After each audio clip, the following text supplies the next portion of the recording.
الحمد لله نحمده ونستعينه ونستغفره ونؤمن به ونتوكل عليه ونعوذ بالله من شرور أنفسنا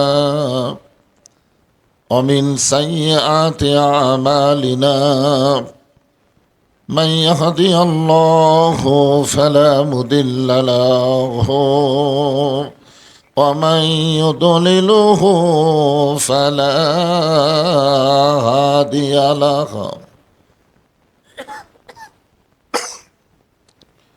সকলে জবান খুলে বলেন আশহাদু আল্লা ইলাহা ইল্লাল্লাহু وحده لا شريك له وأشهد أن محمدا عبده ورسوله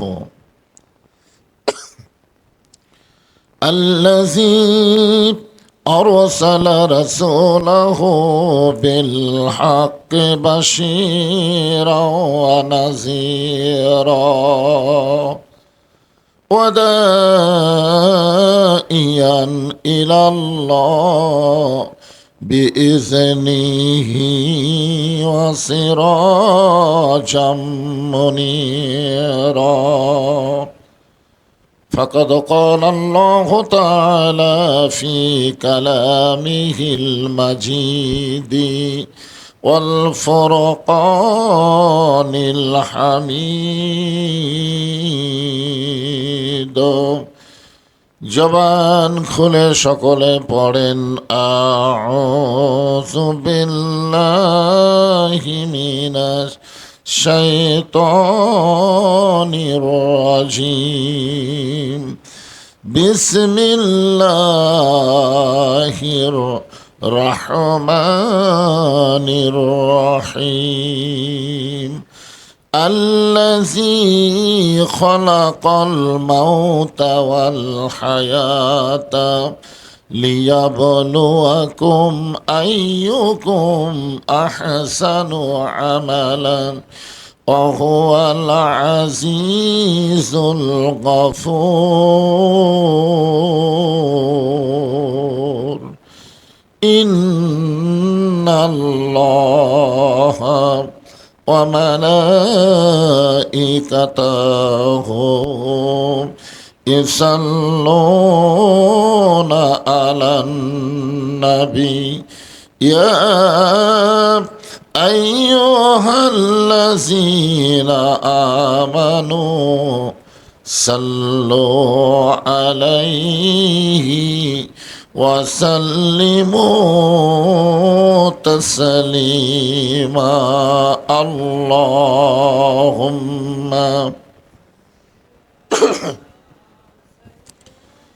مولانا محمد وعلى علي سيدنا شفيعنا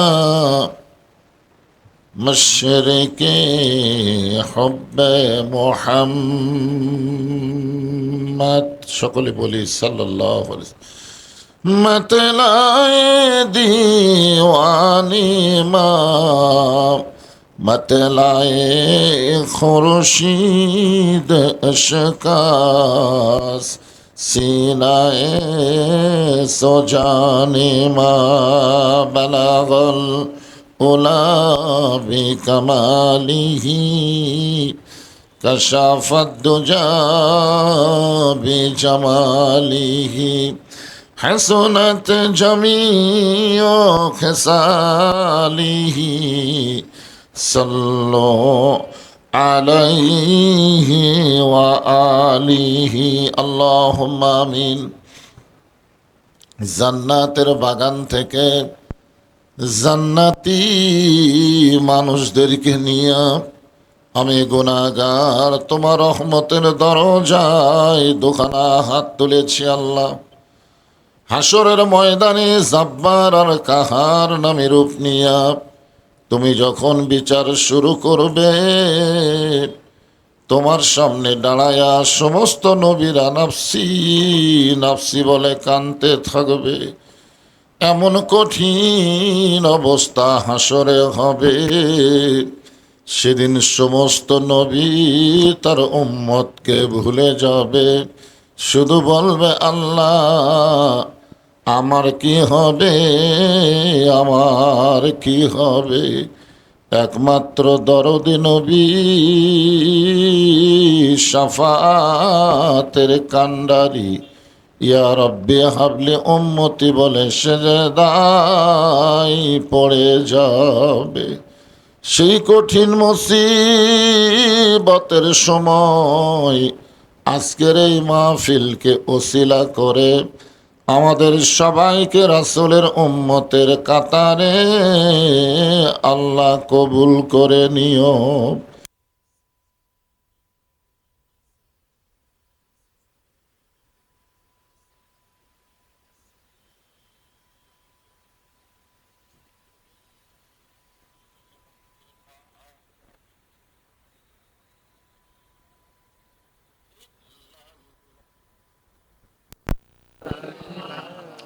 মাইকের সাউন্ড ক্লিয়ার করো, ড্যাব ড্যাব করতেছে, সাউন্ড ক্লিয়ার করো। লা ইলাহা ইল্লাল্লাহ।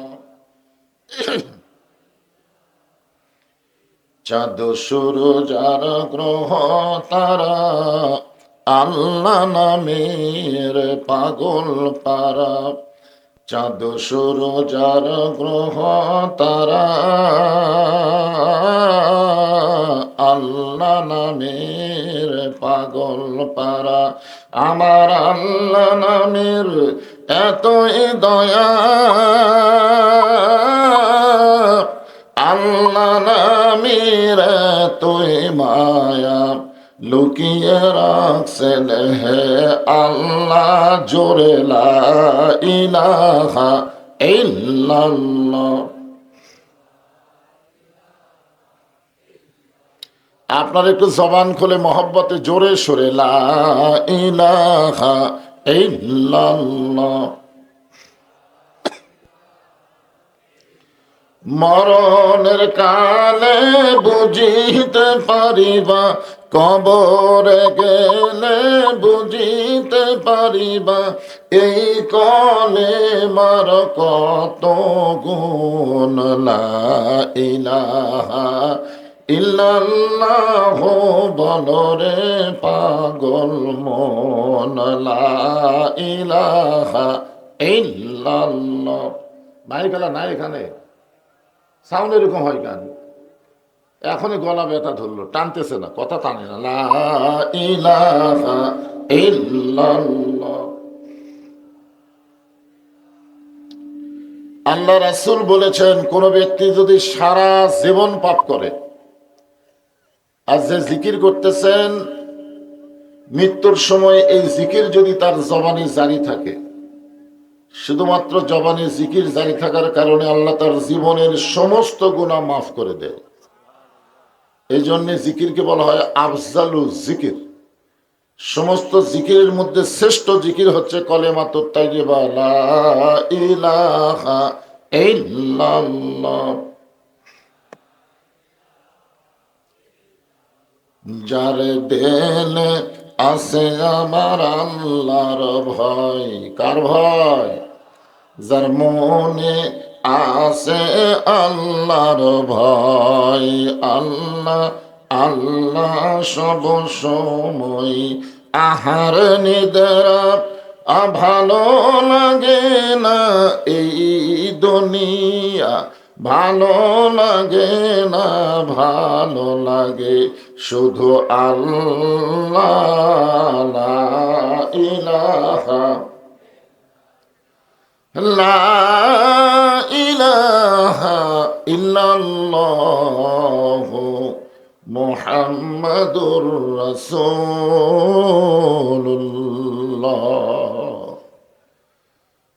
রাসূলের মহব্বতে জবান খুলে সকলে বলি সাল্লাল্লাহু আলাইহি সাল্লাম। এই মাইক তো আগে ভালোই ছিল, আগের বক্তা তো ওয়াজ করলো, মাইক ভালো ছিল না, কি হলো? তো কোনো কিছু করা হয় না। সাউন্ড কি আপনার বুঝবার পারতেছেন? বোঝা যাচ্ছে? আমার কথা বোঝা যাচ্ছে? হোহা করা লাগবে তো। সাউন্ড একটু কমে দাও, মানে চনচনি যেন না করে। এই খুব জোরে বললে জনগণ কি কয়, এত জোরে বলিস কেন, বোঝা যায় না, কয় না? আবার যদি খুব আস্তে কথা বলে কয় ম্যান ম্যান করিস কেন, শোনা যায় না। তো মানে খুব জোরেও খারাপ, আস্তেও খারাপ, মাঝামাঝি জিনিসটা আল্লাহ পছন্দ করে।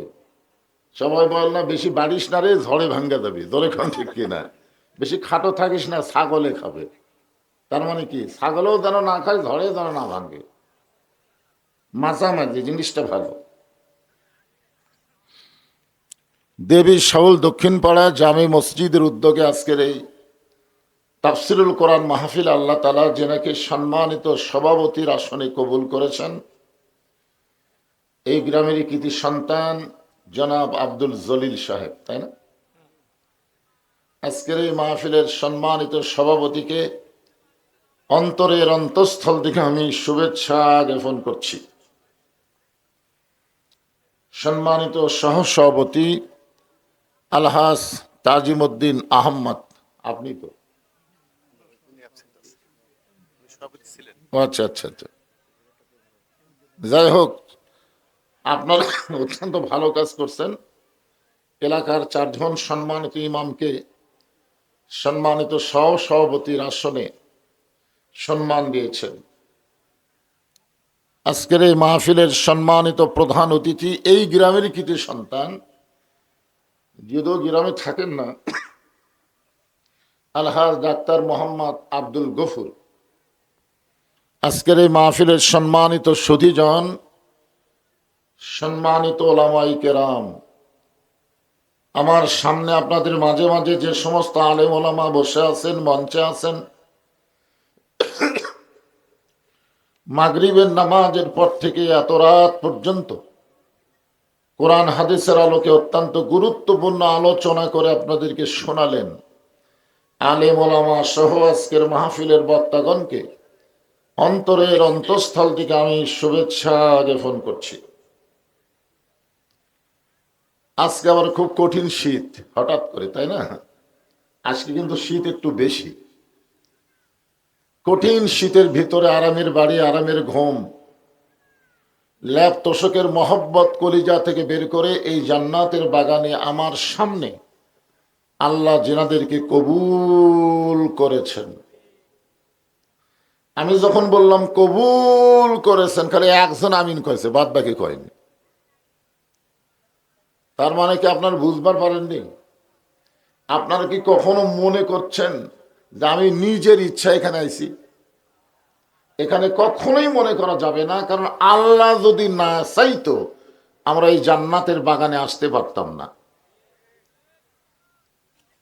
এটা আমার কথা না, কথা আল্লাহর। আল্লাহ কোরআনে বলেছেন, মা সাবাকা মিন হাসানাতিন ফামিন আল্লাহ। বান্দা বান্দির দ্বারা যখন কোনো ভালো কাজ হয়, এই কাজ বান্দা বান্দি করে না, বরং আল্লাহ করায়। আপনার বলেন তো, এই কোরআন কারিমের মাহফিলে বসা এটা ভালো কাজ না খারাপ কাজ? তাহলে এই কাজ কে করালো? তাহলে এই মুহূর্তে আমরা বিশ্বাস করতে পারি, আমরা যত বড়ই পাপী হই না কেন, আল্লাহ আমাদের উপরে রাজি আছেন। আল্লাহ যদি রাজি না থাকতো, তাহলে বাহিরে মেলার মধ্যে ঘোরাতেন, রাস্তাঘাটে ঘোরাতেন, যে ঘুরা ঘুরা বাড়ির যা। এরকম কিছু লোক নাই, ঘুরা ঘুরা বাড়ির যা। কতগুলো আইসে আত্মীয়র বাড়িতে বেড়াতে, আমাদের কাহালুতে বলে শোভা খাবা, মানে শোভা কি খাবা, ওরা খাইয়া দিয়ে চলে যাচ্ছে, নয় কেউ কেউ ঘুম পাড়তেছে। আল্লাহ ওনাদেরকে চাইনি, আল্লাহ পছন্দ করেনি বলে এই জান্নাতের বাগানে ওনারা আসতে পারেননি। আল্লাহ কেবলমাত্র যিনাদেরকে চাইছেন, পছন্দ করেছেন, একমাত্র তারাই। আমার সামনে যিনারা বসে আছেন, আমি আমার অন্তরের অন্তঃস্থল থেকে আপনাদের সবাইকে শুভেচ্ছা জ্ঞাপন করছি। সম্মানিত মা বোনেরা, পর্দার অন্তরালে বসে বসে যারা আলোচনা শুনতেছেন, আমি তাদেরকেও শ্রদ্ধা জ্ঞাপন করে এই মুহূর্তে জানতে চাচ্ছি আপনারা সকলে কেমন আছেন? আলহামদুলিল্লাহ রব্বিল আলামিন। যে আল্লাহ শারীরিক সুস্থতা, মানসিক প্রশান্তি দান করে আজকের এই জান্নাতের বাগানে কবুল করেছেন, আমরা সে আল্লাহর উপরে খুশি না বেজার? তাহলে জবান করে সমস্বরে সকলে বলবো রব্বানা লাকাল হামদ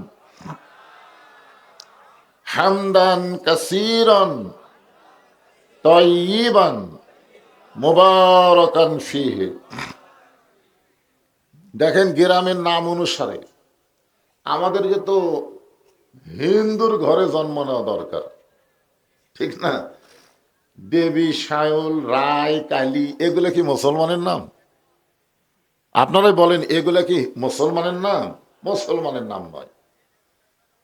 কিন্তু আল্লাহ আমাদেরকে এত দয়া করলেন যে হিন্দু, বৌদ্ধ, খ্রিস্টানদের ঘরে না পাঠায়া সরাসরি এই দুনিয়াতে আল্লাহ আমাদের মুসলমানের ঘরে কবুল করেছেন। বুঝবার পারতেছেন না? আমাদের আল্লাহ কি নিরপেক্ষ না পক্ষ? নিরপেক্ষ।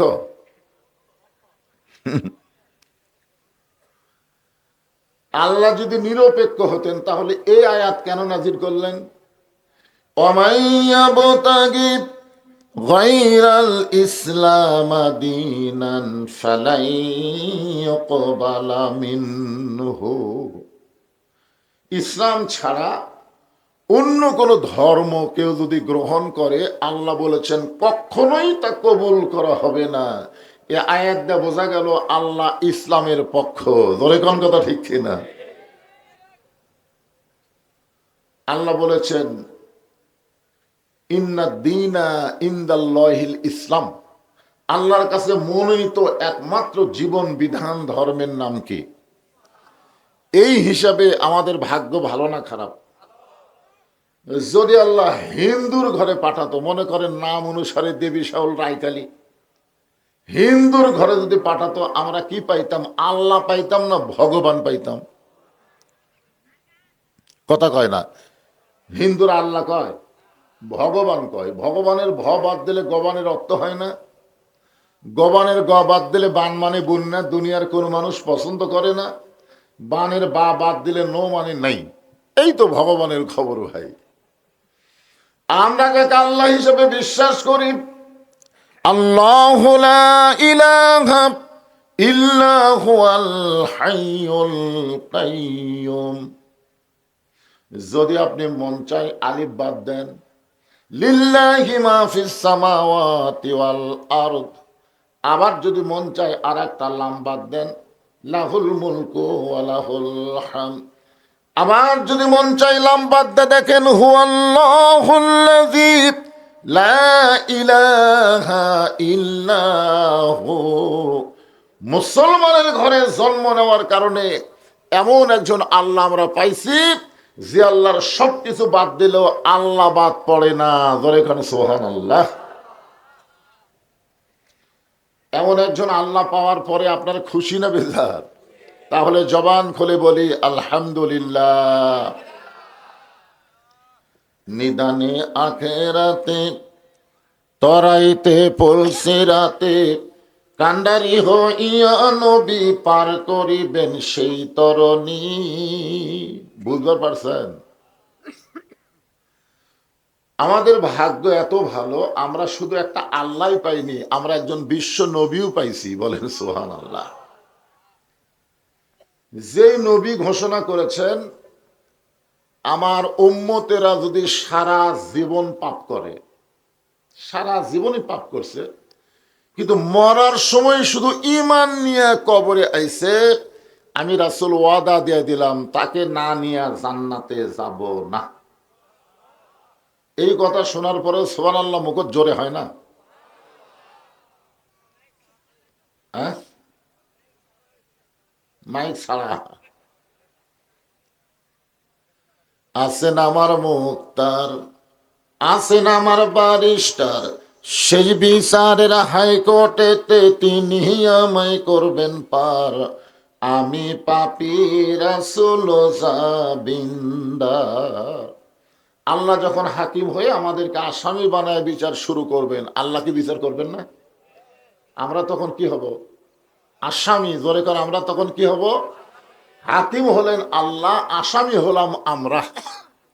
এমন সময় আমাদের মাঝখানে আমাদের নবী উকিল হয়ে, ব্যারিস্টার হয়ে আমাদের পক্ষে আল্লাহর কাছে ওকালতি করে আমাদেরকে সুপারিশ করে জান্নাতে পৌঁছে দিবেন। এমন একজন বিশ্বনবীর উম্মত হওয়াতে আপনারা বেজার না খুশি? তাহলে জবান খুলে আর একবার বলি আলহামদুলিল্লাহ। এখন যে কোরআন থেকে আপনারা তাফসির শুনবেন, এই কোরআন সম্পর্কে আপনাদের একটা ধারণা থাকা দরকার। ধারণা আছে? আছে?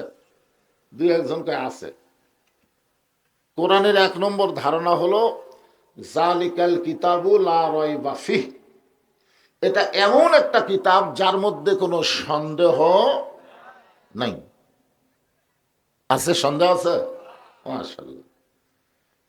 2 নম্বর ধারণা হলো হুদাল্লিন নাস না বলে আল্লাহ বললেন হুদাল্লিল মুত্তাকিন। এটা খুবই গুরুত্বপূর্ণ একটা সাবজেক্ট, যে আল্লাহ এখানে বলতে পারতেন হুদাল্লিন নাস, কোরআন পাইকারি হারে সবাইকে হেদায়েত দিবে, কিন্তু হুদাল্লিন নাস না বলে আল্লাহ হুদাল্লিল মুত্তাকিন বলে জানাই দিলেন মুত্তাকি বান্দা বান্দি যারা আল্লাহর কোরআন থেকে হেদায়েত পাবে তারা। এখন আপনাদের দেবী শাওলের সব লোক যদি মুত্তাকি হয় তাহলে আল্লাহর কোরআন থেকে হেদায়েত পাবে, আর যদি মুত্তাকি না হয় তাহলে যতই কোরআনের মাহফিল করেন কাম হবে না, কোনো কাজ হবে না। আর আত্মীয় স্বজন দাওয়াত দিবে, হো হো করে সারা রাত পাড়ি দিবে, পরদিন সকালবেলা রায়কালি গিয়ে বলবে ওয়াজ কেমন হলো। ওই শয়তানেরা কিন্তু মাহফিল আসে নাই, আর আমার আগামীকাল ওয়াজের খোঁজ নেবে, ওয়াজ কেমন হলো। আপনি যতই ভালো খান ওরা কিন্তু ভালো বলবি। তুমি আবার সামনে এসে কি শুরু করলে? কারণ এখানে আল্লাহ কি বললেন, মনোযোগ দিয়ে শোনেন। কোরআন সম্পর্কে একটা ধারণা আনা দরকার, কারণ আমরা কিন্তু প্রত্যেকটা মাহফিলে এই কথা স্পষ্ট করে বলতেছি, সব দেখা হলো শেষ, আগামীতে দেখব আল্লাহর কোরআনের বাংলাদেশ। ধরে কোন কথা ঠিক কিনা?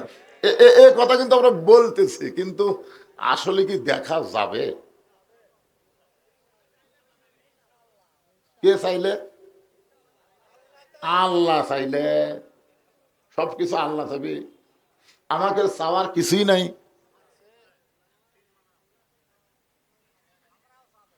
এবারে এটা একেবারে মানে মুখের উপর দিয়ে উঠে গেছে, দেখবো সাউন্ড বোধ এরকম হচ্ছে নাকি, মানে আমার মুখ দেখো এরকম, মানে এটার উপর দিয়ে যাচ্ছে, বুঝলে, স্লিপ কাটছে উপর দিয়ে।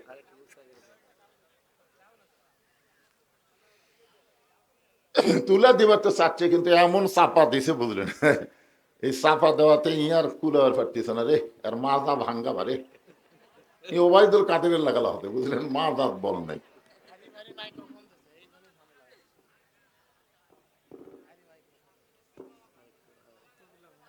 আচ্ছা ঠিক আছে, দেখি কি হয় এবার।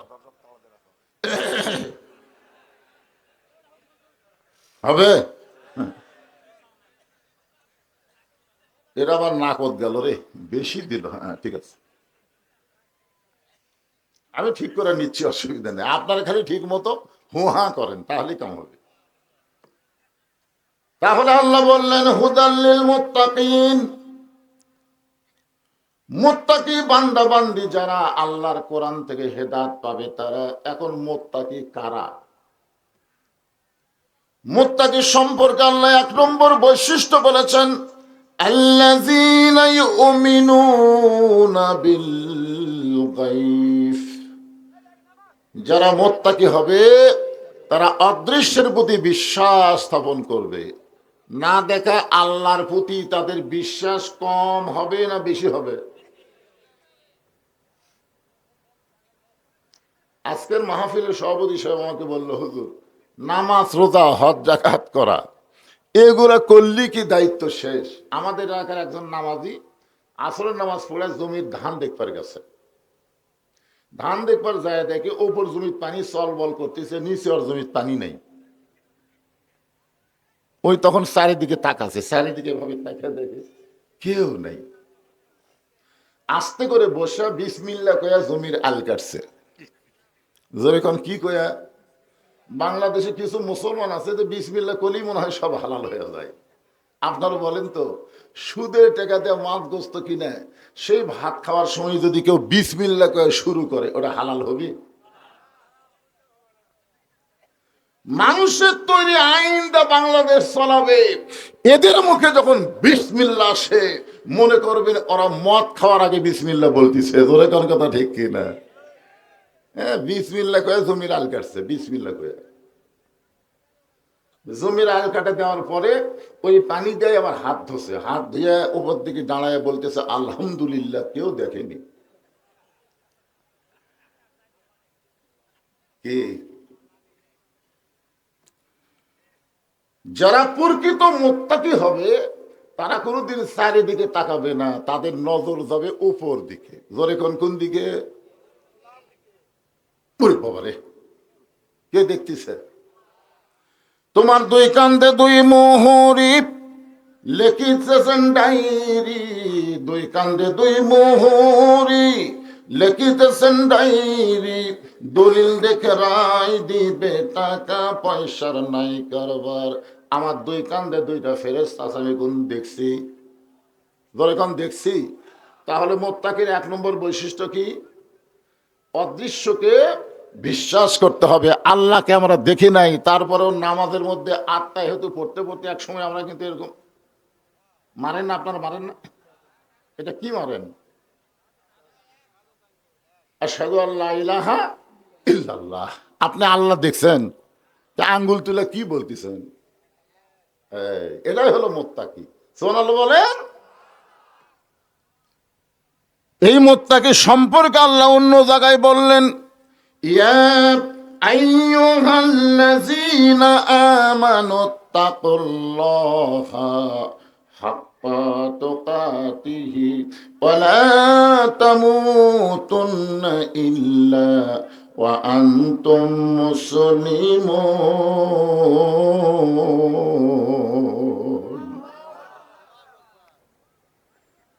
এখানে আল্লাহ তাআলা মুত্তাকির ব্যাখ্যা করতে গিয়ে বলেছেন, ইয়া আইয়ুহাল্লাযীনা আমানু, যারা আমাকে বিশ্বাস স্থাপন করেছো।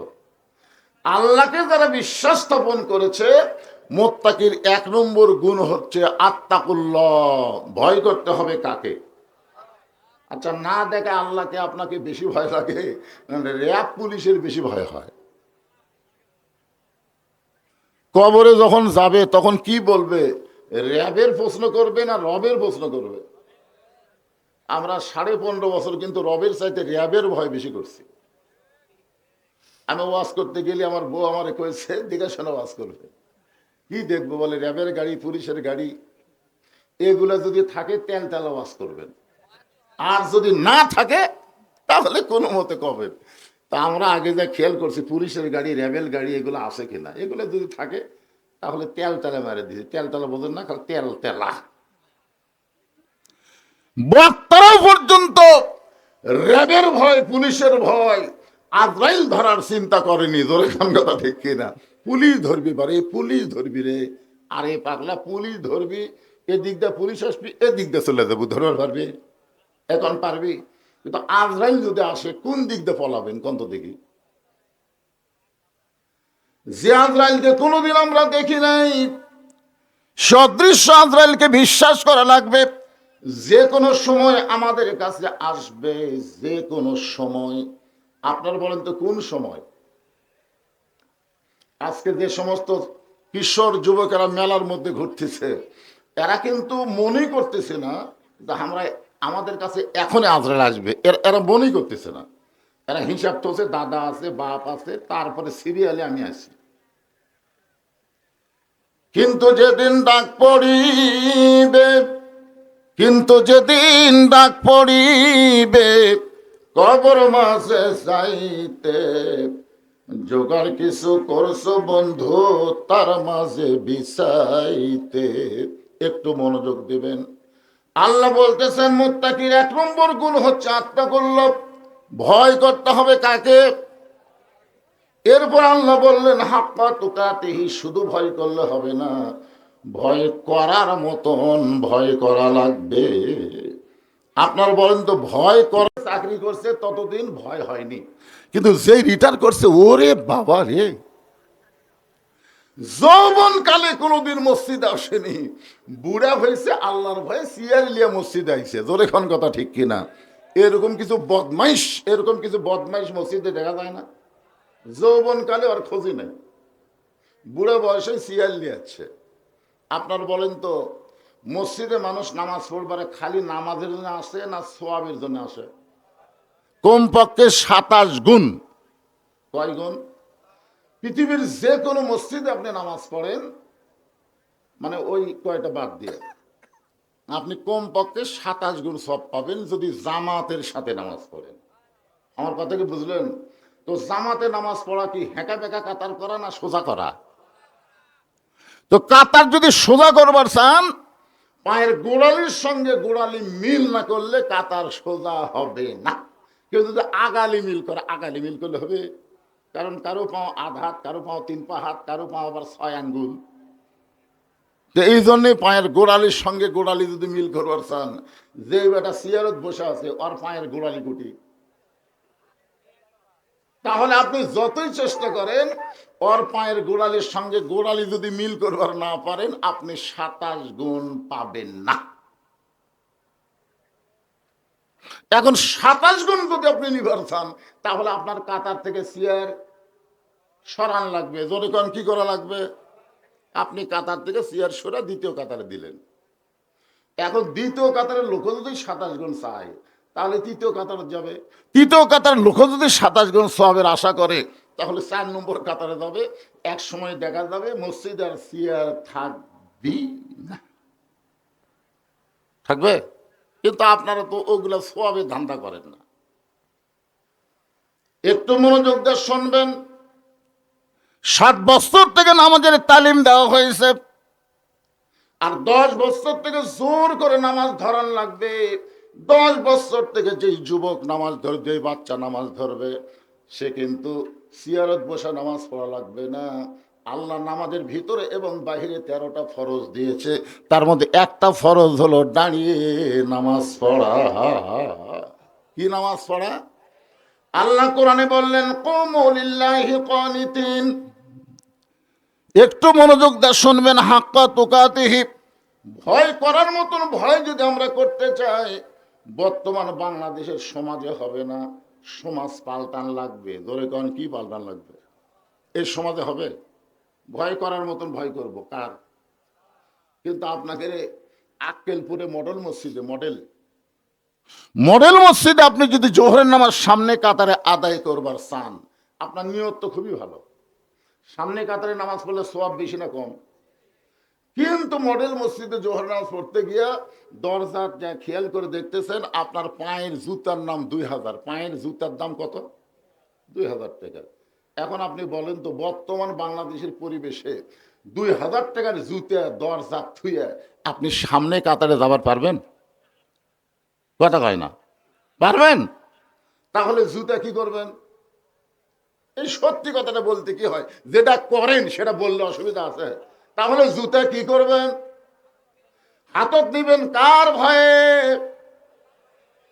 আল্লাহর ভয়ে। চোরের ভয়ে যখন জুতা হাতত নিলেন, মসজিদে ঢোকার সময় দোয়া পড়তেছেন, আল্লাহুম্মা আফতাহ আলী আবওয়াব রহমাতিক। এই দোয়া পড়ে ডান পা, জোরে কোন পা? ডান বোঝেন, ডান বোঝেন। সৌদি আরবে গাড়িগুলা চলে রাস্তার কোন দিক দিয়ে? কি জন্যে?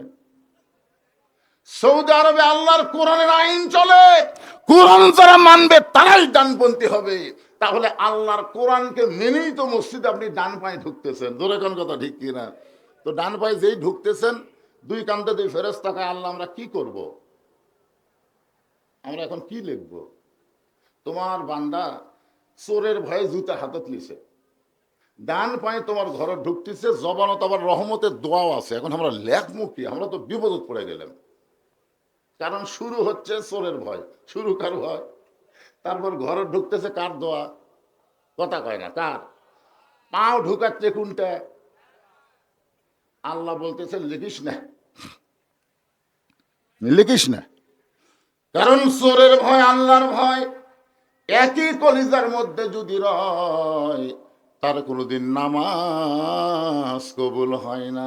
নামাজ যদি কবুল করতে চান তাহলে সমাজ পাল্টান লাগবে। যেই সমাজ বাংলাদেশে চলতেছে এই সমাজ চলবে না। এই সমাজ যদি পাল্টাবার চান তাহলে রাষ্ট্র সুন্দর করতে হবে। রাষ্ট্র যদি সুন্দর করতে চান তাহলে মানুষের তৈরি আইন দিয়ে হবে না, আমার আল্লাহর কোরআনের আইন লাগবে। এটা কি আপনারা বিশ্বাস করেন? এই কোরআন সম্পর্কে আপনাদের ধারণা আছে যে আল কোরআনের আলো ঘরে ঘরে? এটা কোরআনের বিশ্বাস হলো। সংসদেও করা লাগবে না। এই যে মদ্যের মতন কথা কইছে। আচ্ছা বলেন তো, সব জায়গার মধ্যে সংসদ আছে না নাই? তো আমরা খামাকার সংসদের কথা বলে সামান্য একটা জায়গার কথা বলবো। আমরা বলবো আল কোরআনের আলো সব জায়গায় জ্বালো। রাজি আছেন সবাই? গলা খাকারে দেন। আল কোরআনের আলো হলো না, মরদ মানুষের স্লোগান হলো না। আমাদের এলাকায় আমাদের গ্রামে যদি দুই মেয়ে মানুষ উত্তর পাড়ার ঝগড়া করে, দক্ষিণ পাড়া পর্যন্ত শোনা যায়। উত্তর পাড়ার ঝগড়া করতেছে, দক্ষিণ পাড়া পর্যন্ত শোনা যায়। হাইরে মেয়ে মানুষের গলারে! আর এতগুলো মরদ মানুষ একটা কোরআনের পক্ষে স্লোগান দেবেন, এর চাইতে জোরে আপনারা পারবেন না। আমি যাইব আল কোরআনের আলো, আপনার বলবেন সব জায়গায় জালো। আল কোরআনের আলো, কোরআন হাদিস যেখানে, দুনিয়ার মুসলমান লিল্লাহে তাকবীর। আমি এখানে একটা কথা বলছি, দুনিয়ার মুসলমান। আপনারা যখন মসজিদের মধ্যে ঢোকেন, আপনাকে এই গ্রামে আমি শুনলাম 4টা মসজিদ আছে। কয়টা? আচ্ছা, এই 4টার মধ্যে আওয়ামী লীগের মসজিদ কোনটা? আচ্ছা, 4টা মসজিদের মধ্যে বিএনপির মসজিদ কোনটা? এই 4 মসজিদের মধ্যে জামাতের মসজিদ কোনটা? জাতীয় পার্টির মসজিদ আছে। তার মানে বোঝা গেল মসজিদ আল্লাহর ঘর, এখানে কোনো দল চলবে না, সব দল ভাঙ্গা এক কাতার হওয়া লাগবে। জোরে কোন কথা ঠিক কিনা? আওয়ামী লীগ লাইনও তাই, বিএনপি লাইনও তাই, জামাত লাইনও তাই, জাতীয় পার্টি লাইনও তাই। কেউ বলবে না আমরা লাইনত যাব না, বরং সবাই লাইনত এসে কাতার সোজা করবে, পায়ের গোড়ালির সঙ্গে গোড়ালি মিল করবে। মসজিদের মধ্যে সব দল ভাঙ্গা যদি এক কাতার হয়, তাহলে কোরআনের মাহফিলে যতক্ষণ আমরা থাকবো সব দল ভাঙ্গে আমরা এক দল হব। রাজি আছেন সবাই? এজন্য গলা সাইজ করে বলবেন। আমি যে বললাম দুনিয়ার মুসলমান, আপনারা বলেন এক হও, এক হও। দুনিয়ার মুসলমান লিল্লাহে তাকবীর।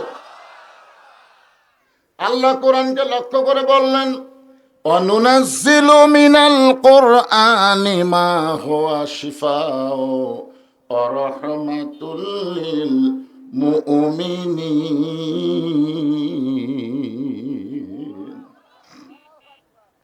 আল্লাহ আকবার কবার সালি হবে।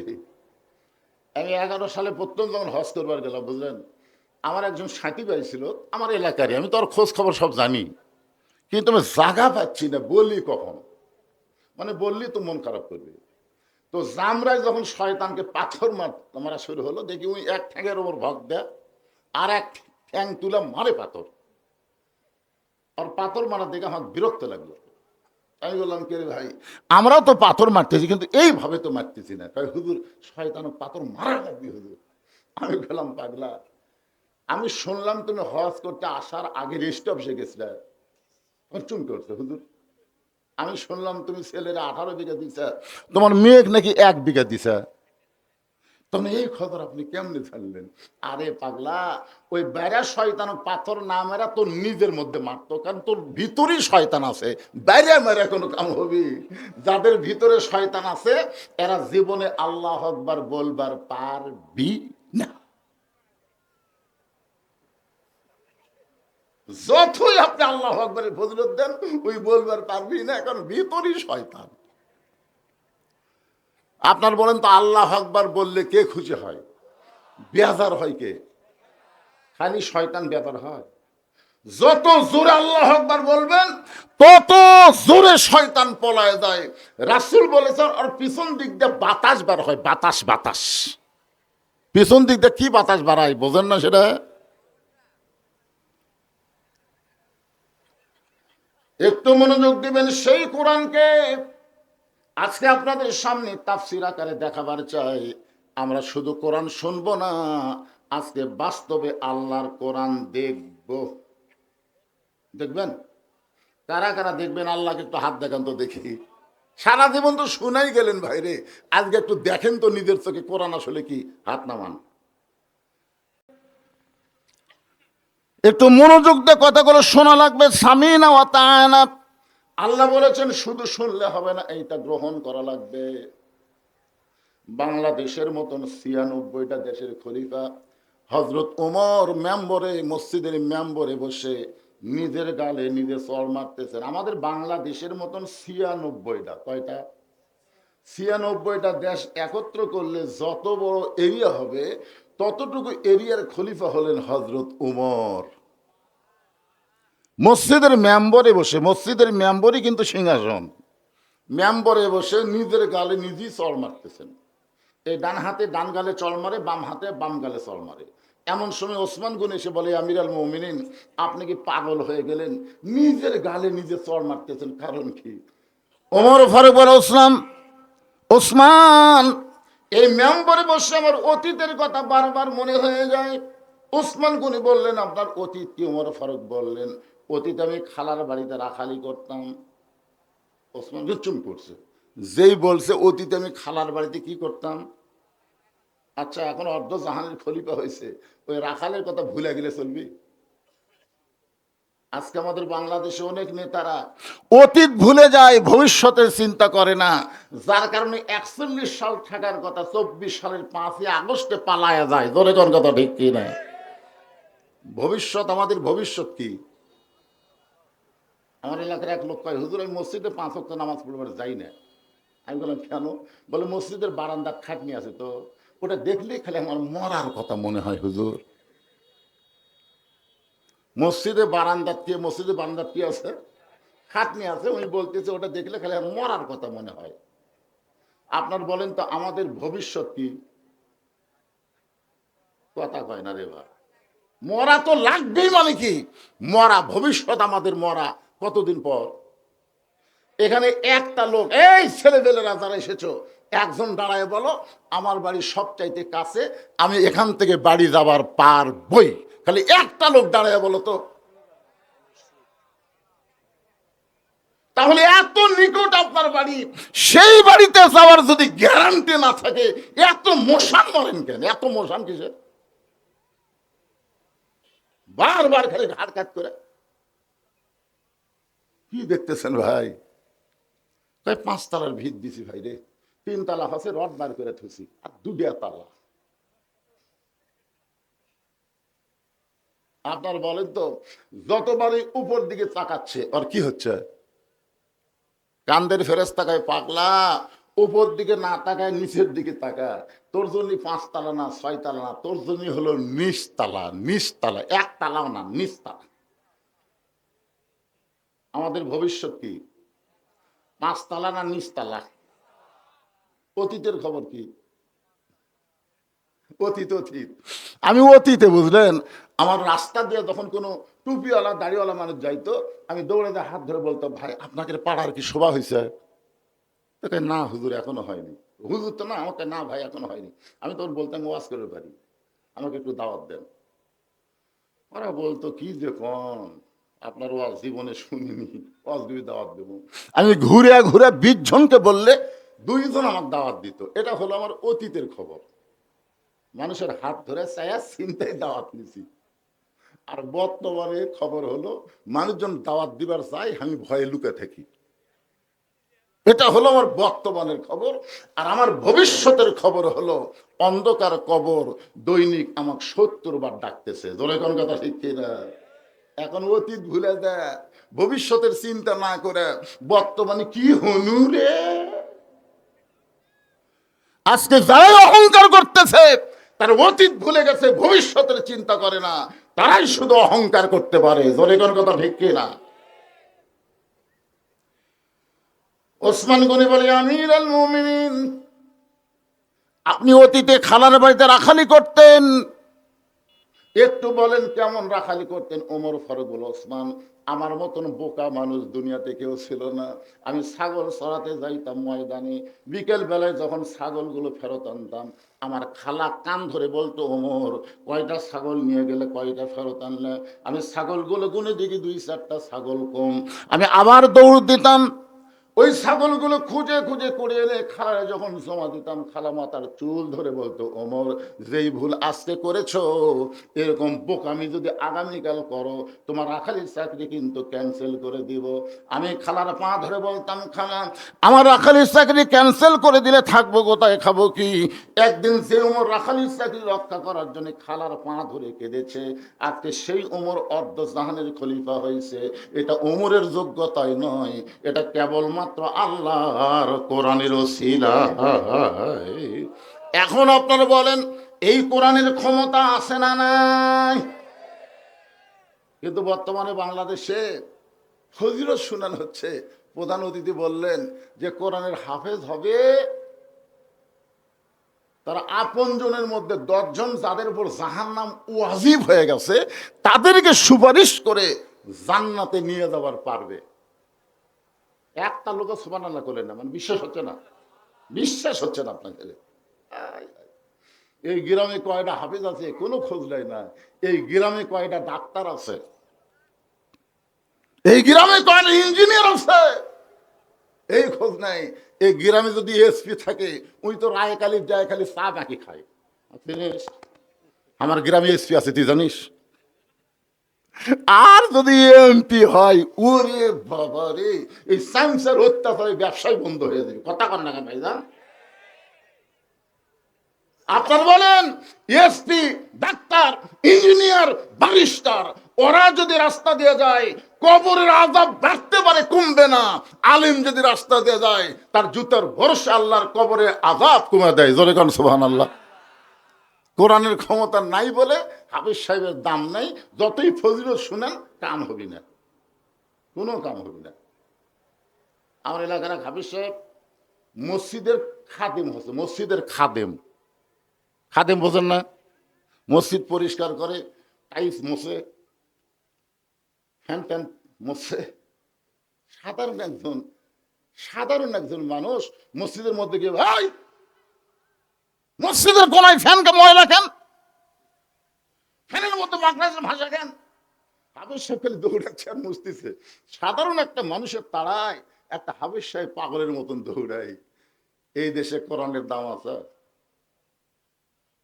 তো এভাবে তো সারা জীবন থাকলে হবে না। আমরা আগামীতে বাংলার জমিনে কোরআন শরীফ দেখবার চাই। জোরে কারণ কথা ঠিক কিনা? এই কোরআনটা আসলে কি, এইটা দেখানোর জন্যই আপনাদের সামনে আলোচনা করতেছে, একটু মনোযোগ দেন। আল্লাযী খলাকাল মাউতা ওয়াল হায়াতা লিয়াবলুয়াকুম আইয়ুকুম আহসানু আমালান ওয়া হুয়াল আজিজুল গফুর।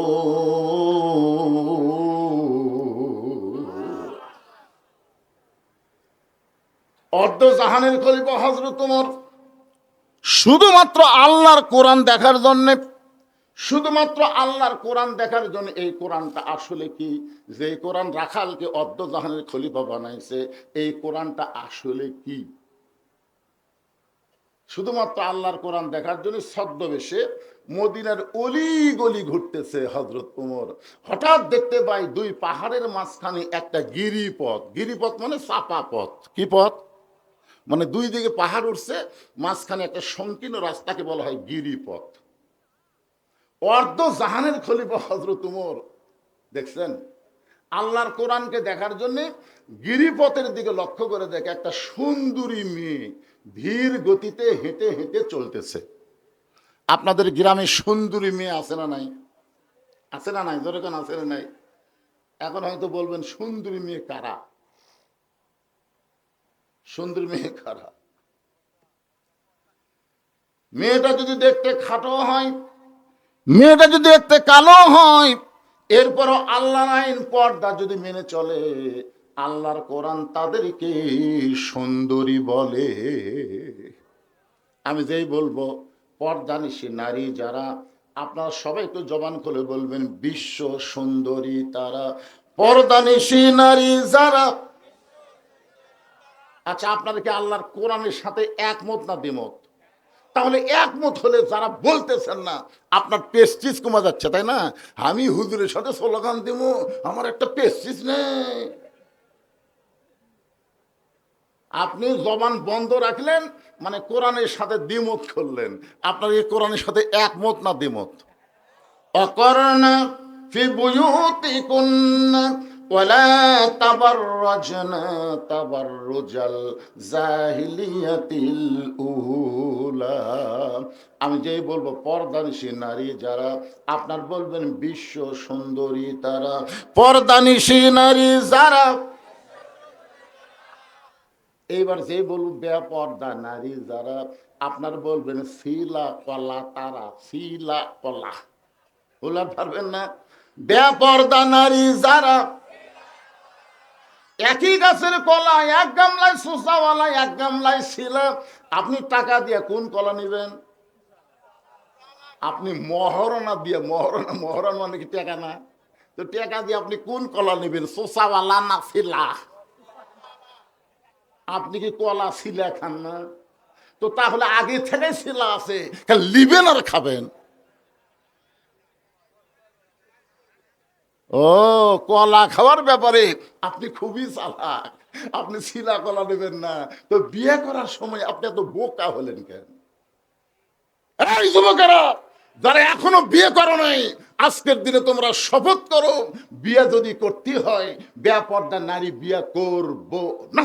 এই নিয়ত করা মাত্র গোটা বাংলাদেশের বেপর্দা নারী খুঁজে পাওয়া যাবে না। জোরে কর কথা ঠিক না? তোমরা পরিমুনি, পরিমুনি, পরিমণি সুন্দরী না, পরিমণি হলো বিশ্ব বেহায়া। ধরে কোন কথা ঠিক না? বিশ্ব বেহায়া কোনোদিন সুন্দরী হতে পারে না। একটু মনোযোগ দিয়ে শুনবেন। ওমর ফারুক দুই পাহাড়ের মাঝখানে গিরিপথে লক্ষ্য করে দেখ একটা সুন্দরী মেয়ে ধীর গতিতে হেঁটে হেঁটে যাচ্ছে। ওমর ফারুক মেয়েটার নিকটে গিয়ে আল্লাহর শুকরিয়া আদায় করলেন, আলহামদুলিল্লাহ, মা এই নির্জন পথে তুমি একা একা চলতেছো, তোমার সামনেও কোনো মানুষ নাই, পিছনেও কোনো মানুষ নাই, এই নির্জন পথে তুমি একা একা চলতেছো। ওমর ফারুক যখন মেয়েটাকে লক্ষ্য করে প্রশ্ন করতেছে, মা এই নির্জন পথে তুমি একা একা চলতেছো, তোমার সামনেও কোনো মানুষ নাই, পিছনেও কোনো মানুষ নাই, মেয়েটা বলে, পথিক তুমি কি হযরত ওমরক চিনো? সুবহানাল্লাহ। মেয়েটা ওমরকে বলতেছে, পথিক যে রাস্তাত ঘরে তাকে তো পথিকই কয়। পথিক তুমি কি হযরত ওমরক চিনো? যদি ওমরকে চিনতে তাহলে এরকম বেসাইদা কথা বলতে না, বেসাইদা। ওমর ফারুক বললেন, মা কি বেসাইদা? মেয়েটা বলতেছে, হযরত ওমর যেদিন থেকে আল্লাহর কোরআন দিয়ে রাষ্ট্র চালায়, সেদিন থেকে পৃথিবীর এক প্রান্ত থেকে আর এক প্রান্ত পর্যন্ত একটা মহিলা হেঁটে যাবে, ওই মহিলার কলিজায় আল্লাহ ছাড়া, আত্তাকুল্লাহ, আল্লাহ ছাড়া অন্য কারো ভয় থাকবে না। সেদিন ষোড়শী নির্জন পথে যাবে, কোনো জন কটু কথা কবে না, পথে আর প্রান্তরে সম্পদের মোহে পড়ে খুন আর জানি হবে না। সবাই বলেন, যদি মেনে চলি কোরআন। বলেন, শুনে কোরআন না মেনে চলি কোরআন? যদি মেনে চলি কোরআন আর রাসূলের বিধান, সকলেই শান্তিতে থাকবে, বাংলার আকাশে কলেমার পতাকা যেদিন দুলবে। লিল্লাহে তাকবীর। 90% মুসলমানের দেশে কলেমার পতাকা আকাশে উড়ুক, এটাকে আপনারা চান? কারা কারা চান? আল্লাহকে একটু হাত দেখান তো প্রধান। লিল্লাহে তাকবীর, হাত নামান। চান তো?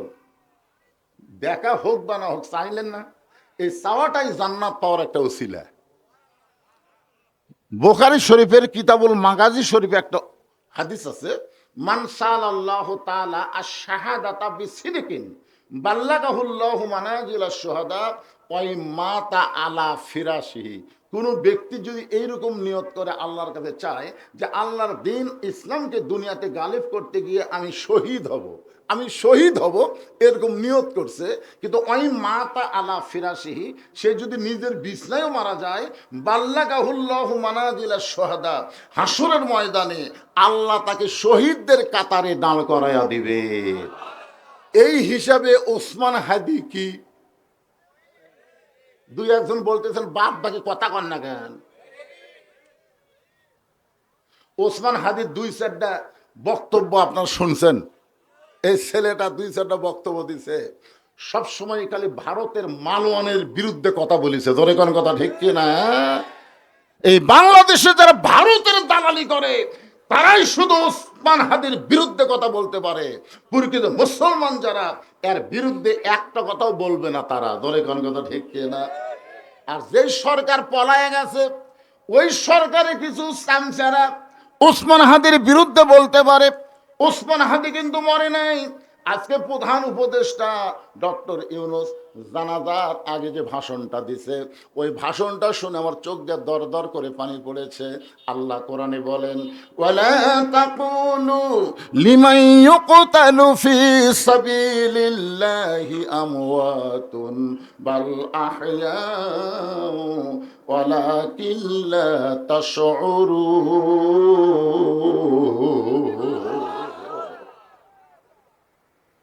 ওমর ফারুক বললেন, মা তোমার কথা শুনে আমার খুব ভালো লাগলো, কিন্তু তুমি যে ধীর গতিতে চলতেছো, দুই পাহাড়ের মাঝখানে গিরিপথে তুমি যে চলতেছো, এই চলার সাইজটা খুবই ধীর গতি।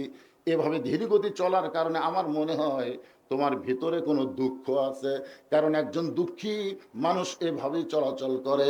আমার মনে হয় তুমি একজন দুঃখী নারী। মেয়েটা বলে, পথিক আসলে আমি একজন দুঃখী নারী। আজকে 6 দিন হলে এই গিরিপথে হযরত ওমরকে আমি খুঁজতেছি। আসলে আমি একজন দুঃখী নারী, কিন্তু আজকে 6 দিন হলে হযরত ওমরকে আমি খুঁজতেছি। যদি হযরত ওমরকে খুঁজে পাই তাহলে আমার দুঃখের কথা একটু বলবার চাই।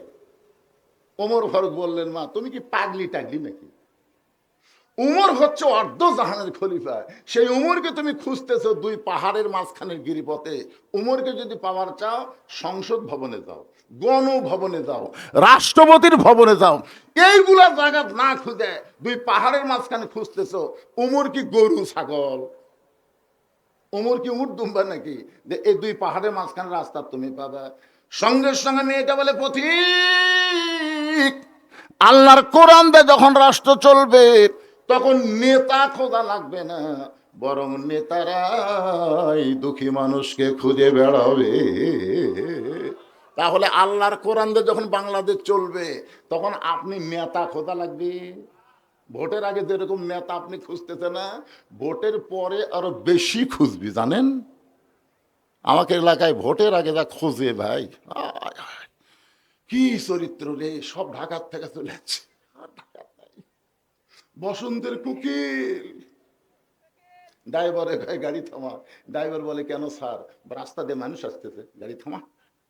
ড্রাইভার বলে, স্যার খেয়াল করে দেখে ওটা ফকির, ওটা ফকির স্যার। নেতা বলতেছে, পাগলা ভোটের আগে ফকির হচ্ছে হামু হতে, থামা। এখন ড্রাইভার কি করছে, গাড়ি ব্রেক করছে, নেতায় আস্তে করে নামে যায়, ফকির সালাম দেয়, সালাম আলাইকুম চাচা, কেমন আছেন চাচা? ফকির খালি চারিদিকে। নেতা কয়, কি দেখতেছেন? কাক সালাম দিলে? আপনাকেই তো দিলাম, আমি ভিক্ষা করে খাই।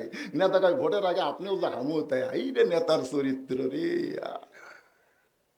গরিবের বন্ধু, সমাজ সেবক, জনদরদি করে গরিব মানুষের ভোট নিবে, ভোট নিয়ে ঢাকায় চলে যাবে, মাঝে মধ্যে আক্কেলপুর বেড়াভার আসবে, কিন্তু শামসের অত্যাচারের নেতার সাথে দেখা করা যাবে না। জোরে কোন কথা কন না কেন? কথা কন না কেন? এতই চামচা হবি ভাই, ওই চামচার অত্যাচারী নেতার কাছে আপনি যাবেন পারবেনই না। কিন্তু আল্লাহর কোরআন দিয়ে যখন রাষ্ট্র চলবে, মেয়েটা বলে পথিক, আল্লাহর কোরআন দিয়ে যখন রাষ্ট্র চলবে তখন নেতা খোঁজা লাগবে না, বরং নেতারাই দুঃখী মানুষকে খুঁজে বেড়াবে। আল্লাহর কোরআন দিয়ে যখন রাষ্ট্র চলবে তখন গরিব মানুষ ধনীর বাড়িতে আসা লাগবে না, বরং ধনীরাই গরিবের বাড়ি বাড়ি যাবে। সুবহানাল্লাহ কন্যা কেন? যে কোরআনের ওয়াজ শুনতেছেন, এই কোরআন যদি দেখবার পান বাংলাদেশে, তাহলে একটা গরিবও ধনীর বাড়ি যাওয়া লাগবে না। একটা গরিবও যাওয়া লাগবে না, ধনীরাই গরিবের বাড়িতে যাওয়া লাগবে। কারণ গরিবের কোনো ঠেকা নাই, ধনীকের ঠেকা। 70.5% গরিবদের না দিলে ওই জান্নাত যাবার পারবি না। এখন গরিব যদি না নেয়, এর অবস্থা কি? এক ব্যাগ টাকা লিয়া এক ধনী মানুষ 7 দিন ধরে ঘুরিছে, একটা গরিব লাইনি। মনের দুঃখে মাথার চুলো হাত দিয়ে বলতেছে, আল্লাহ, কোরআনের সমাজ যখন চালু থাকবে তখন ধনী না হয়ে গরিব হয় ভালো। 7টা দিন হলে ফকিরের মতন ঘুরতেছি, একটা গরিব টাকা নেয় না। মনের দুঃখে লোকালয় বাদ দিয়ে মরুভূমির মধ্যে গেছে, যা দেখে গাছের ছায় একজন বস্তা মাথার দিয়ে ঘুম পাড়তেছে। বেয়া গেল, মনে করছে যাকে 7 দিন পরে পাচ্ছি রে। আসসালাম আলাইকুম। বস্তাওয়ালা লাভ ধরে বলতেছে আলহামদুলিল্লাহ। বেয়া গেল, কয় ভাই তোর সালাম দিলাম, তুই ওয়ালাইকুম আসসালাম না বলে আলহামদুলিল্লাহ কেন? বলে এক বস্তা টাকা নিয়ে 15 দিন ঘুরতেছি ভাই, কোন গরিব পাইবি রে, তোকে দেখে আমার গরিব মনে হয়, টাকার বস্তাটা লেত। বেয়া গেল, কয় আমি ঘুরি 7 দিন, তুই ঘুরিস 15 দিন, তাহলে গরিব গেল কোথায়? আপনি জানেন, সুদ ভিত্তিক অর্থনীতির কবর দিয়া জাকাত ভিত্তিক অর্থনীতি যখন চালু হবে, ওই দেশের জন্য আল্লাহ গজবের দরজা বন্ধ করে রহমত বরকতের দরজা খুলে দিবে। রহমত বরকতের মালিক কে? অনেক বাড়িতে দেখবেন টাকা আছে শান্তি নাই, অনেক বাড়িতে দেখবেন শান্তি আছে টাকা নাই। কোন কথা ঠিক কিনা? এবারে তোকে কি গল্প শুরু হল রে, যে গল্পর থেকে আমার কানত আসে।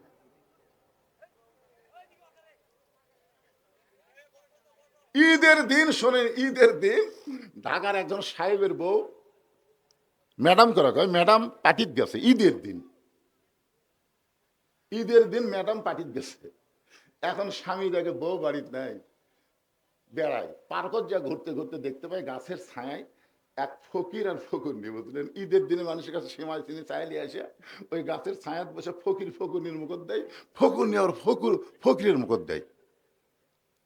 এটা দেখে ধনী মানুষ কান্দের, কয় আল্লাহ, শান্তি কোন জায়গা? 7 তলায় না গাছতলায়? এই পিছনে এই গেটের কাছে আর কি কি ব্যারাম ধরলো রে? এই গেটে একজন ভলেন্টিয়ার থাকবেন তো, একটা লোক যদি যায় চলে যাক সমস্যা নাই, কিন্তু ওই জায়গায় কেউ দাঁড়ায় থাকতে পারবে না। গেট কোনোদিন দাঁড়ায় থাকার না, গেট হলো যাওয়া আসা, ধরে কোন ঠিক কিনা? মন না চাই চলে যান সমস্যা নাই, কিন্তু ওই জায়গায় দাঁড়ায় থাকলে খুব খারাপ দেখায়। একটু মনোযোগ দিয়ে কথাগুলো শুনবেন। আল্লাহর কোরআন দিয়ে যখন রাষ্ট্র চলবে তখন নেতা খোঁজা লাগবে না, বরং নেতারাই দুঃখী মানুষকে খুঁজে বেড়াবে। আপনারা হযরত ওমর ফারুকের জীবনে পড়ে দেখেন, উনি কি রাত্রে বেলা ঘুমাইছে নাকি? একদিন রাতের বেলা ওমর ফারুক মানুষের দুঃখ কষ্ট দেখার জন্য দেখে তাঁবুর মধ্য থেকে একজন পুরুষ মানুষ বাইরে খালি দৌড়াদৌড়ি করতেছে, একবার উত্তরে যায় একবার দক্ষিণে যায়। ওমর ফারুক রাত্রেবেলা চিন্তা করলেন, তাঁবু টাঙ্গানো হয়েছে, সে তাঁবুর ভিতর থেকে বাইরের লোকটা এরকম অস্থির কেন? ওমর ফারুক ওকে স্থিরতা দেওয়ার জন্য সালাম দিলেন, আসসালামু আলাইকুম ইয়া আব্দুল্লাহ। লোকটা সালামের উত্তর দেয় না। ওমর ফারুক বলেন, আসসালামু আলাইকুম ইয়া আখি। লোকটা সালামের উত্তর দেয় না। ওমর ফারুক, আসসালামু আলাইকুম। লোকটা সালামের উত্তর দেয় না। ওমর ফারুক প্রথম বলছে, হোক আল্লাহর বান্দার উপর আল্লাহ রহমত বর্ষিত হোক, আমার ভাইয়ের উপর আল্লাহ রহমত বর্ষিত হোক। পরে খালি খালি সালাম দিছে, উত্তর দেয় না। ওমর ফারুক আবার যখন সালাম দিবার গেছে, কেবল আস কছে, আস, সালামও এখনো যায়নি। তখন লোকটা, মিয়া খালি বারবার সালাম দিস মিয়া, পরপর 3 বার সালাম দিলি, আমি উত্তর দিলাম না, তারপর তো শরম নাই। ও ফারুক সোমগোটা বলতে, ভাইজান আপনার কি হয়েছে? বলে, আমার বাড়ি হলো অমুক এলাকায়, আমি গর্ভবতী বউ নিয়ে যাচ্ছি অমুক এলাকায়, এই মাঝ রাস্তায়। আমার বইয়ের প্রসব বেদনা শুরু হয়েছে। তুমি জানো উমর ফারুক যখন থেকে কোরআন দিয়ে রাষ্ট্র চালায় তখন দিনও যা রাতও তাই। ধরে কোন সুবহানাল্লাহ। আমার গর্ভবতী বউরে নিয়ে আমি যাচ্ছিলাম অমুক এলাকায়, কিন্তু রাস্তার মাঝে আমার গর্ভবতী বউটার প্রসব বেদনা শুরু হয়েছে। তাঁবুর মধ্যে আমার বউটারে রাইখা আমি বাইরে গেলে অস্থির হয়ে ঘুরতেছি। আমার বউটার আমি কিছুই করবার পারতেছি না, বউটা খুবই কষ্ট পাচ্ছে। আর এই কষ্ট আমি বাইরে ঘুরি আর তুমি মিয়া খালি সালাম দাও। ওমর ফারুক বললেন, ভাইজান ইন্নাল্লাহা মা'আস সাবিরিন, ধৈর্যশীলদের সঙ্গে কে থাকে? অস্থির হওয়া যাবে না, ধৈর্য ধরা লাগবে। এটা আমার কথা না, আল্লাহর কথা। আল্লাহ বলেছেন ইন্নাল্লাহা মা'আস সাবিরিন ইযা আসাবাতুহুম মুসিবাতুন ক্বালু, সকলে বলেন ইন্না লিল্লাহি ওয়া ইন্না ইলাইহি রাজিউন। যখন তোমাদের উপরে বিপদ আপদ মুসিবত আসবে, আল্লাহ বলেছেন কলু, তখন তোমরা বলো ইন্না লিল্লাহি ওয়া ইন্না ইলাইহি রাজিউন। ভাইজান একটু ধৈর্য ধরো। আমার বাড়িতে ভালো একটা ধাত্রীর খবর আছে, আমার কাছে একটা ভালো ধাত্রীর খবর আছে, তুমি একটু ধৈর্য ধরো। লোকটাকে ধৈর্য ধরায় ওমর ফারুক গভীর রাত্রে এক দৌড়ে বাড়ির দরজাতে এসে ডাকতেছে, আব্দুল্লাহর মা। ওমর ফারুকের ছেলের নাম কি? আব্দুল্লাহর মা। এই ডাক দাও মাত্রই দরজা খুলে দিছে। ওমর ফারুক বলে, খেগো আমি রাতের বেলা ঘুরি আর তুমি ঘরে ঘুম পাড়ো, এ ডাক দাও মাত্রই দরজা খুললে। বউ চোখের পানি বের করে বলতেছে, আপনি যেদিন থেকে পাগলামো ব্যারাম ধরছে, আপনি যে রাতে ঘুম না পাড়ে মানুষের দুঃখ কষ্ট দেখা, সেদিন থেকে আমারও ব্যারাম ধরছে দরজার দাঁড়িয়ে থাকা। আপনি মানুষের দুঃখ কষ্ট নিজের চোখে দেখবেন, আর আমি আপনার বউ হয়ে ঘরের মধ্যে আরামে ঘুম পারবো, সেই বউ আমি না। সুবহানাল্লাহ কবেন না? নেতাও ভালো, বউ ভালো রে। আজকে আমাদের বাংলাদেশে কোরআনের সমাজ না থাকার কারণে অনেক নেতা ভালো হওয়ার চাই, কিন্তু বইয়ের কারণে বেগম পাড়া বাড়ি বানান লাগে, বেগম পাড়ায় বাড়ি বানান লাগে এই শালা বইয়ের জন্য। কি করবি? ঘুম মারা ছাড়া বুদ্ধি আছে? আর কি ওমর ফারুকের বউ কি ঘুম পাড়তেছে? আব্দুল্লাহর মা, জান্নাতে যদি যাওয়ার চাও তাহলে তাড়াতাড়ি এইগুলা জিনিস নেবার হোক। একটা মেয়ের প্রসব হবে, ওই বাচ্চা ধরতে গিয়ে যে যে জিনিস লাগবে সেই জিনিস নিয়ে তাড়াতাড়ি বের হও। জান্নাতে যদি যাবার চাও, এখান থেকে প্রমাণ হয়ে গেল যারা ধাত্রী মা তারা জান্নাতে যাবে। ধরে কোন সুবহানাল্লাহ। এখন অনেক ধাত্রী মন খারাপ করে কয়, হুজুর একটু ওয়াজ করবেন হুজুর। আমি বললাম কি ওয়াজ? এখন সিজার হচ্ছে হুজুর, সিজার হওয়াতে আমাকে দিন শেষ। আগে তাও বাচ্চা কাচ্চা ধরলে শাড়ি টাড়ি দিত, তারপরে একটু টাকাও দিত হুজুর, চাউল টাউলও দিত। কিন্তু এখন আমরা বসে আছি হুজুর, একটা ভ্যানালার বউ পর্যন্ত এই শালিও সিজার করে। কি দেখ সিজার নামছে ভাই, এই সিজারের কারণেই তো আমাদের বাচ্চাগুলা রাস্তা ঘুরতেছে, মেলাত ঘুরতেছে। কারণ কি জানেন? সিজার করা বাচ্চা সহজে ভালো হয় না। কারণ জন্মের আগেই যার জন্ম হচ্ছে, 2 দিন পরেও নর্মালি জন্ম হতো, 2 দিন পরে কি হতো? নর্মালি বাচ্চা হতো। কিন্তু মায়ের অস্থিরতার কারণে পেট কাটিছে, পেট কাটা দেখে ঘুমই ভাঙেনি। ডাক্তার কয় কেরি পেট কাটলাম, টেকার লোভে ঘুমতে ভাঙলো না। এখন করি কি, বড় ডাক্তারের কাছে গেছে, ডাক্তার সাহেব ঘুমতে ভাঙেনি। ঘুম ভাঙবি 2 দিন পর। হিসাব জানিস না? আমি পেট কাটছু। তাহলে এখন কি করব? বড় ডাক্তার বলে পাও ধরে বাড়ি করে মাথার উপর দিয়ে ঘুরেন দে। পাও ধরে আসতে বাড়ি করে মাথার উপর যেই ঘুরেন দেয়, মাথাতে একটা ঝাঁকি লাগে। ও যে ঝাঁকি ঘুরানোর পর একটা ঝাঁকি, ওই যে কান্দা উঠেছে, ঘুম ভাঙ্গে গেছে। এমন ঘুম ভাঙ্গিছে, এই মোবাইল ছাড়া ভাত খায় না, মোবাইল ছাড়া কান্না থামে না। ধরে কোন কথা থেকে এই সিজার, এই সিজার। বাংলাদেশের বড় কোনো ডাক্তার তার বউরে সিজার করায় না। আপনারা খেয়াল করে 3টা জিনিস শুনবেন। ডাক্তারের বউয়ের সিজার লাগে না, মৌলানার বাড়িতে কোনোদিন মিলাদ লাগে না, আর পীরের বউ কোনোদিন মুরিদ হয় না। কটা কথা বললাম? ডাক্তারের বউয়ের কি লাগে না? সিজার লাগে না। মৌলানার বাড়িতে কোনোদিন মিলাদ হয় না, এরা পরের বাড়ি পরে কিন্তু নিজের বাড়ি। পীরের বউ কোনোদিন মুরিদ হয় না। বাংলাদেশে যত পীর আছে কোন পীরের বউ মুরিদ হয় নাই। এই কারণে হয় না, পীর মাঝে মধ্যে মুরিদের বইয়ের দিকে চোখ মারে, এই লুচ্চার হাতে কে মুরিদ হবে? কারণ কেউ না চিনলো কে কেমন বউ সব চাইতে ভালো জানে। ধরে কোন কথা ঠিক কি না? আমার মায়েরা যারা পর্দায় আছেন, মা, আল্লাহ নরমালি বাচ্চা দিবে, খবরদার সিজার করাবেন না। আর এখন মেয়েকে কিন্তু মেয়ে সিজার করায় না, অধিকাংশ সিজারকারী ডাক্তার হলো পুরুষ মানুষ। আপনি একজন মা, আপনি একজন মেয়ে, একজন পরপুরুষ আপনার পেট কাটবে, এটা কেমনি চাবেন? দরকার হলে মরে যাবেন, কিন্তু কোনো সিজার করবেন না। আল্লাহ তাআলা আপনাকে আসানের সাথে বাচ্চা দিয়ে দিবে।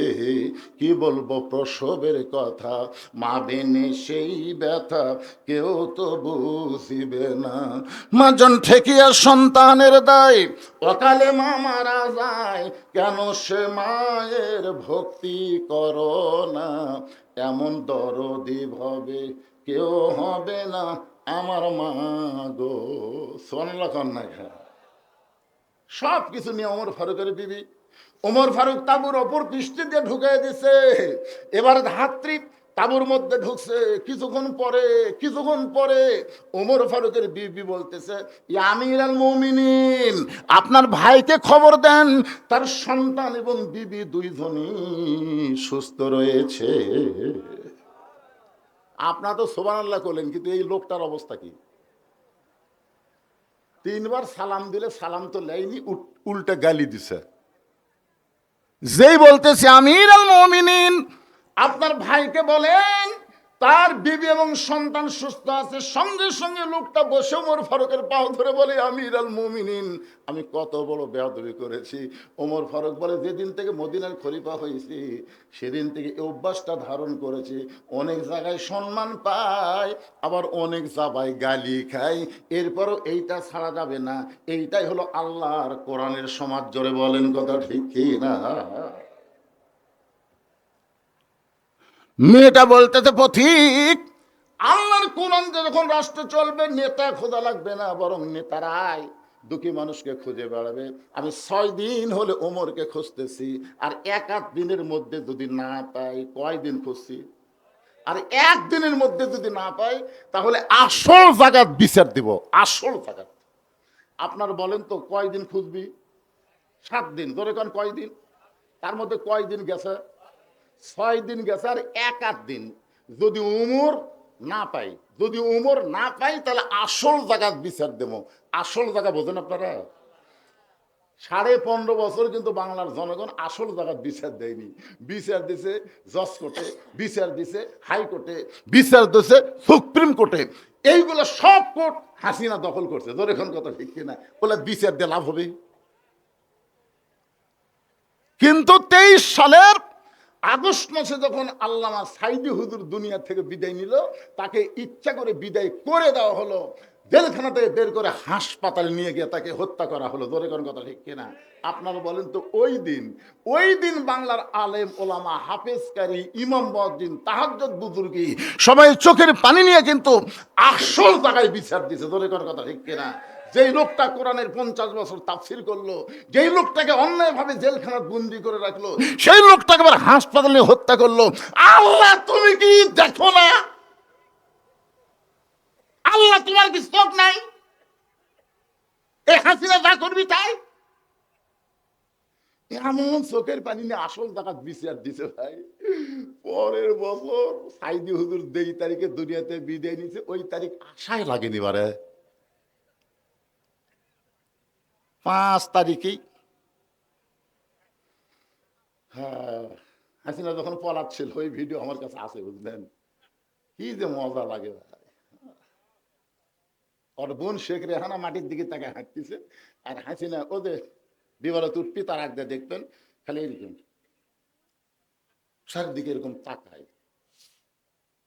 ওই সময় হাসিনার মনে মনে একটা গান হয়েছে, চলতে পথে 2 দিন থামিলাম, যাবার কালে এক চামচারও দেখা না পাইলাম, ও আমার সাদের মালা যায় রে ছিঁড়ে।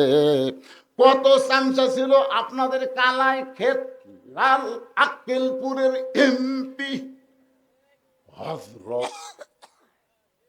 কি হযরত? হযরত শেখ হাসিনা শোনেননি সংসদে, আমাদের নেত্রী শুধু নেত্রী না, আজ থেকে হযরত। হায় হায় রে, হযরত। আর বিএনপির মধ্যেও কিছু চামচাবার আছে, এক শালা চামচা দেখবেন মাথার টুপিতে থাকে, ওর মুখের দাড়ি নেই। হঠাৎ একদিন আলেমদের সমাবেশে বলে ফেললো জাতীয় ইমাম। ঠিক আছে, জাতীয় ইমাম। জাতীয় ইমাম কার কথা জানেন? যার মুখের দাড়ি নেই, যার মোষ নাই, তাক বানাচ্ছে জাতীয় ইমাম। এত তেলান ভালো না, জোরে কথা কন না কেন ভাইজান? স্বপন কি কম তেল আছে? একটু মনোযোগ দিয়ে শুনবেন। আমাদের বাংলাদেশের জাতীয় নেতা বলা যাবে, কিন্তু জাতীয় ইমাম বলা যাবে না, কারণ ইমামের দিকে সবার চোখ আছে। ইমামের দাড়ি যদি এক মুষ্টির নিচে হয়, ইমামের দাড়ি এক মুষ্টির নিচে ফতুয়া দিচ্ছে হুজুর, ইমামের দাড়ি যদি এক মুষ্টির নিচে হয় তার পাশে নামাজ হবে। আমি বললাম কে ভাই, তুমি দাড়ি মুঠ দে কেমনে লাপলা? ইমামের মুখত আছে দাড়ি, তুমি এক মুষ্টির নিচে না কম বেশি তুমি কেমনে জানলে? হুজুর ইমাম তখন খুতবা দিচ্ছিল না, আমি দূরে মুঠ ধরে আন্দাজ করছি। মানে ওই মুঠ ধরে ইমামের দাড়ি আন্দাজ করে দেখে একটু ছোট হবে। আমি বললাম তুমি তো ইমামের দাড়ি মুঠ দিয়ে মাপলা, তোমার দাড়ি আমার নাই, তাই বলে হুজুরের থাকা লাগবে না। যেই বাংলাদেশের দাড়ি সাঁচা, ইমামের দাড়ি মুঠ দেলাপে, সেই বাংলাদেশের জাতীয় ইমাম কোন তেল তেলারা হবার পারবি না। জোরে কথা কন না কেন ভাইজান? আপনার কি বুঝতে পারতেছেন না? আদা কথায় আদম বোঝে, সারাত করলেও গাদা বোঝান যাবে না। একটু মনোযোগ দিয়ে শুনবেন।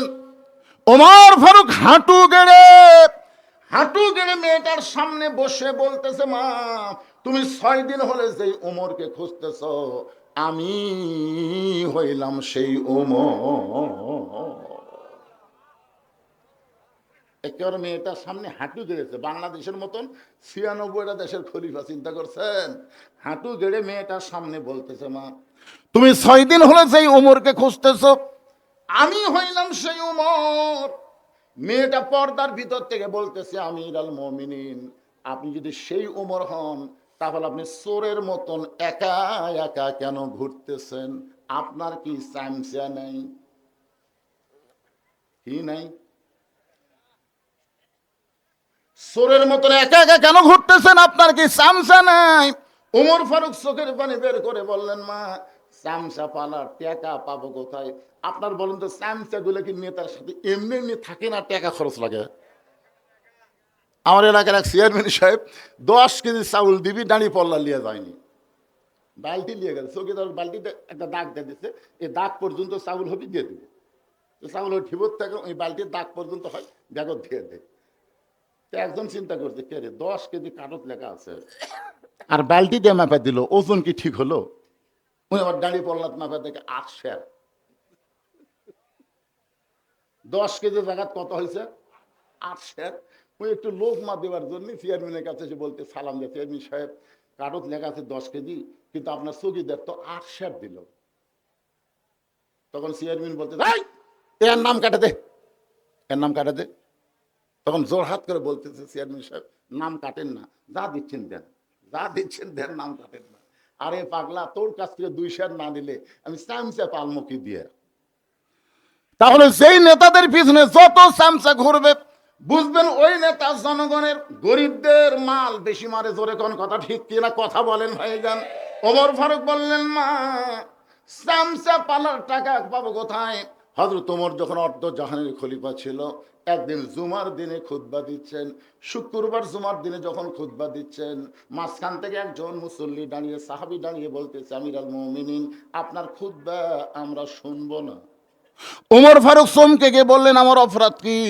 লোকটা বলতেছে, আপনার অপরাধ হলো আমাদেরকে খাটো পাঞ্জাবি দিয়ে আপনি লম্বা জুব্বা পরে খুতবা দিচ্ছেন। আমাদেরকে খাটো দিবেন আর আপনি লম্বা জুব্বা কোথায় পেলেন? এটা যতক্ষণ না বলবেন ততক্ষণ আপনার খুতবা আমরা শুনব। সামান্য একটা জুব্বা লম্বা পড়ছে, এই কারণে যদি লোকমা দেয়, তাহলে তার চামচা পালার কোনো টাকা আছে? ওমর ফারুক চোখের পানি বের করে কাঁদতেছে। এমন সময় আব্দুল্লাহ ইবনে ওমর, ওমর ফারুকের ছেলের নাম হলো আব্দুল্লাহ, যোগ্যতা হলো 30 পারা কোরআনের হাফেজ। শুধু 30 পারা কোরআনের হাফেজ না, 6 লক্ষ হাদিসের হাফেজ। সুবহানাল্লাহ, জোরে কন রে ভাই। একজন নেতার সন্তান কি হওয়া লাগবে, আর আমাদের বাংলাদেশের নেতা নেত্রীর সন্তান কি হচ্ছে, যেটা বিদেশে আছে, বিদেশে ওই তো 1,500 কওয়া পারে না, ওই কয় 5,500। আপনারা বলেন তো বাংলাদেশের কোন মূর্খ মানুষ 5,500 কবি? এ কথা কন না কেন, 5,500 কবি মুনাফিক হয়। কথা কন না কেন? যতই মুসলমান এই গ্রামে থাকেন, কিন্তু ফজরে যদি মুসল্লি না হয়, বুঝবেন এরা মুসলমান না, এরা হলো মুনাফিক। কথা কয় না। আমি এক জায়গায় বলছিলাম বাংলাদেশে মুসলমানের চাইতে মুনাফিক বেশি, বলা মাত্র একজন সেই খেপে মুখে তো আসেন তাই গন মিয়া। আমি বললাম খেপিস না, খেপিস না, তোর গ্রামে মুসলমান কত? তখন আমার গ্রামে মুসলমান পুরুষ এবং নারী মিলা 600। বেশ, পুরুষ মেয়ে বাদ দে, পুরুষ করবি কর, পুরুষ হবি কমপক্ষে 300। আচ্ছা, যেগুলা পুরুষের উপর নামাজ ফরজ হবে, এইগুলো পুরুষ কতজন হবে? কম পক্ষে তো 200 হবি। তো 200 জন পুরুষ মানুষ যাদের উপর নামাজ ফরজ আছে, এরা ফজরের নামাজ জামাতে কয়জন পড়ে? ওই আর কথা কয় না, ওই যে পড়ে না। আমি কইলাম কেরে মুয়াজ্জিন সাহেব, ইমামও কর পারবি রে, মুসলিম হিসাব জানে মুয়াজ্জিন। মুয়াজ্জিন আমার কথা শুনে সাইড দিয়ে সামিয়ানাতে বার হয়ে গেছে, যে হুজুর তো আমার আজকে চাকরি খাবি। এত ভয় মুয়াজ্জিনের। পরে জানতে পারলাম 8-10 জন লোক ফজরের নামাজ পড়ে। যে কয়জন ফজরের নামাজ জামাতে পড়ে এরা হলো মুসলমান, বাদ বাকি সব মুনাফিক, বাদ বাকি সব কি? জোরে কর না কেন, মন খারাপ করতে চান? একটু মনোযোগ দিয়ে শুনতে হবে আল্লাহর বান্দারা। ফজরের নামাজ, এশার নামাজ, এই 2 ওয়াক্ত নামাজ জামাতে আদায় করাই লাগবে, 5 ওয়াক্তই পড়া লাগবে। কিন্তু এই 2টা ওয়াক্তের উপর গুরুত্ব কম না বেশি? একটু মনোযোগ দিয়ে শুনবেন। ওমর ফারুক দাঁড়িয়ে আছে, আব্দুল্লাহ ইবনে ওমর বাবার পাশে নায়কানুতি করে বলতেছেন। এমন সময় ওসমান গনি অর্থমন্ত্রী বলে, আব্দুল্লাহ, আজকে জুমার দিনে সবাই নতুন কাপড় পরে আইছে, তুমি পুরাতন কাপড় পরলা কেন? তিনি বলতেছেন তার নাম হলো ওসমান গনি। ওমর ফারুকের সময় তিনি কি? আপনাদের কাছে শোনার জন্য বলতেছে, অর্থমন্ত্রী। আল্লাহ রাসূল যখন মদিনার রাষ্ট্রপতি ছিলেন, রাসূল যখন মদিনার রাষ্ট্রপতি ছিলেন, ওই সময় ওসমান গনি অর্থমন্ত্রী। সুবহানাল্লাহ বলেন। এই অর্থমন্ত্রী পাওয়ার উপর একটা ঘটনা আছে। ঘটনা হলে এই, আল্লাহ রাসূল একদিন ওসমান গনিকে কাছে ডাক দিল, ওসমান, আল্লাহ তোমাকে কত সম্পদ দিছে, তুমি কি তার হিসাব জানো? তো ওসমান গনি বলতেছি, ইয়া রাসূলুল্লাহ, যেদিন থেকে যাকাত ফরজের আইন হয়েছে, সেদিন থেকে অবশ্যই সম্পদের হিসাব রাখা লাগবেই। জোরে কোন কথা ঠিক কিনা? এখন যদি আমার ভাইকে বলি, ভাই আপনার সম্পদের হিসাব আছে? না হুজুর। আপনি কি জাকাত দেন না? দেই হুজুর। তো কিভাবে দেন? হাত আন্দাজে দেই। আপনার বলেন তো, হাত আন্দাজে জাকাত দিলে হবে? শতকরা 2.5 টাকা জাকাত দেওয়া লাগবে। রাসূল, ওসমান, তাহলে আল্লাহ তোমাকে কত সম্পদ দিছে একটা হিসাব দাও। ওসমান গনি বললেন, নবী গো, আল্লাহ আমাকে এত সম্পদ দিছে, এই সম্পদ রাখতে গিয়ে যে গুদাম আছে, এই গুদামে তালা দিয়া, ওই গুদামের চাবি টানতে একটা উট হিমশিম খা। কি বুঝলেন? আল্লাহ আমাকে যত সম্পদ দিছে, এই সম্পদ গুদামের মধ্যে রাইখা এই গুদামে তালা দিয়ে, ওই পাগলা, বউ পায়া বাড়ি পায়াই তুই ভুল করলি, কারণ এতক্ষণ তোর সঙ্গে কেউ ছিল না, আমি আল্লাহ ছিলাম। ধরে কোন কথা ঠিক কিনা? একটু মনোযোগ দেবেন, আল্লাহকে সবচাইতে বেশি গুরুত্ব দিবেন। সে আল্লাহর ঘর, মসজিদের উদ্যোগে মাহফিল, আমি একটু আপনাদের কাছে রুমাল দেবো, গামছা দিব, 10 টাকা, 20 টাকা, 50 টাকা, 100 টাকা আদায় করে কি লাগবে? তাহলে আপনারা ভিতরে লোক দেন। পিছন থেকে উঠে গেলে, এখন উঠলে চলবি না তো, এলাকে আদায়কারী নাকি পিছনে দ্বারা? আচ্ছা ঠিক আছে, তোমরা ওঠো, অসুবিধা নেই। আপনার একটু পকেট থেকে বার করেন, বড় লোট, চকচকা লোট, ছিঁড়া জানতেন না, কারণ মসজিদ আল্লাহর ঘর, এই ছিঁড়া ছিঁড়া দিলে কিন্তু আমল আখলাক ছিঁড়ে দিবি। কেউ যদি বাকি দেন, পকেটে নিয়ে আসেন নাই, এই দেবী শ্যামল এই মসজিদের মুসল্লি কারা কারা, যে মসজিদ থেকে মাহফিল হচ্ছে এই মসজিদের মুসল্লি কারা কারা একটা হাত তোলেন তো। এই মসজিদের যে মসজিদ কেন্দ্রিক আজকের মাহফিল হচ্ছে এই কয়জনই? আচ্ছা হাত নামান, আপনারা হাত নামান। বাহির থেকে যারা আইছেন অন্য মসজিদের মুসল্লি তারা একটু হাত তোলেন তো ভাই। মানে সব লোক আপনারা বেড়েন? আচ্ছা হাত নামান। তাই তো দু একজন উঠবুস করে। বাহিরের যারা লোক আছে এরা চিন্তা করে রাত অনেক হয়ে গেল, আগামীকালে এই কাজ আছে, কি করি, হুজুর তো ওয়াজ ধরলো ছাড়েও না, এই জন্য দু একজন উঠপুট করতেছে। ভাইজান আজকের ওয়াজ হচ্ছে আল্লাহর কোরআন খালি শুনবো না, বাস্তবে আল্লাহর কোরআন আমরা দেখবো। ধরে কোন ঠিক কিনা? ওমর ফারুক হাঁটু গেড়ে বসে, মনে হয়তো আপনাদের নাই, আমি আপনাদের মনে করে দিয়ে আলোচনা করব, তবে একটু দিয়ে দেন আল্লাহর ঘর মসজিদে।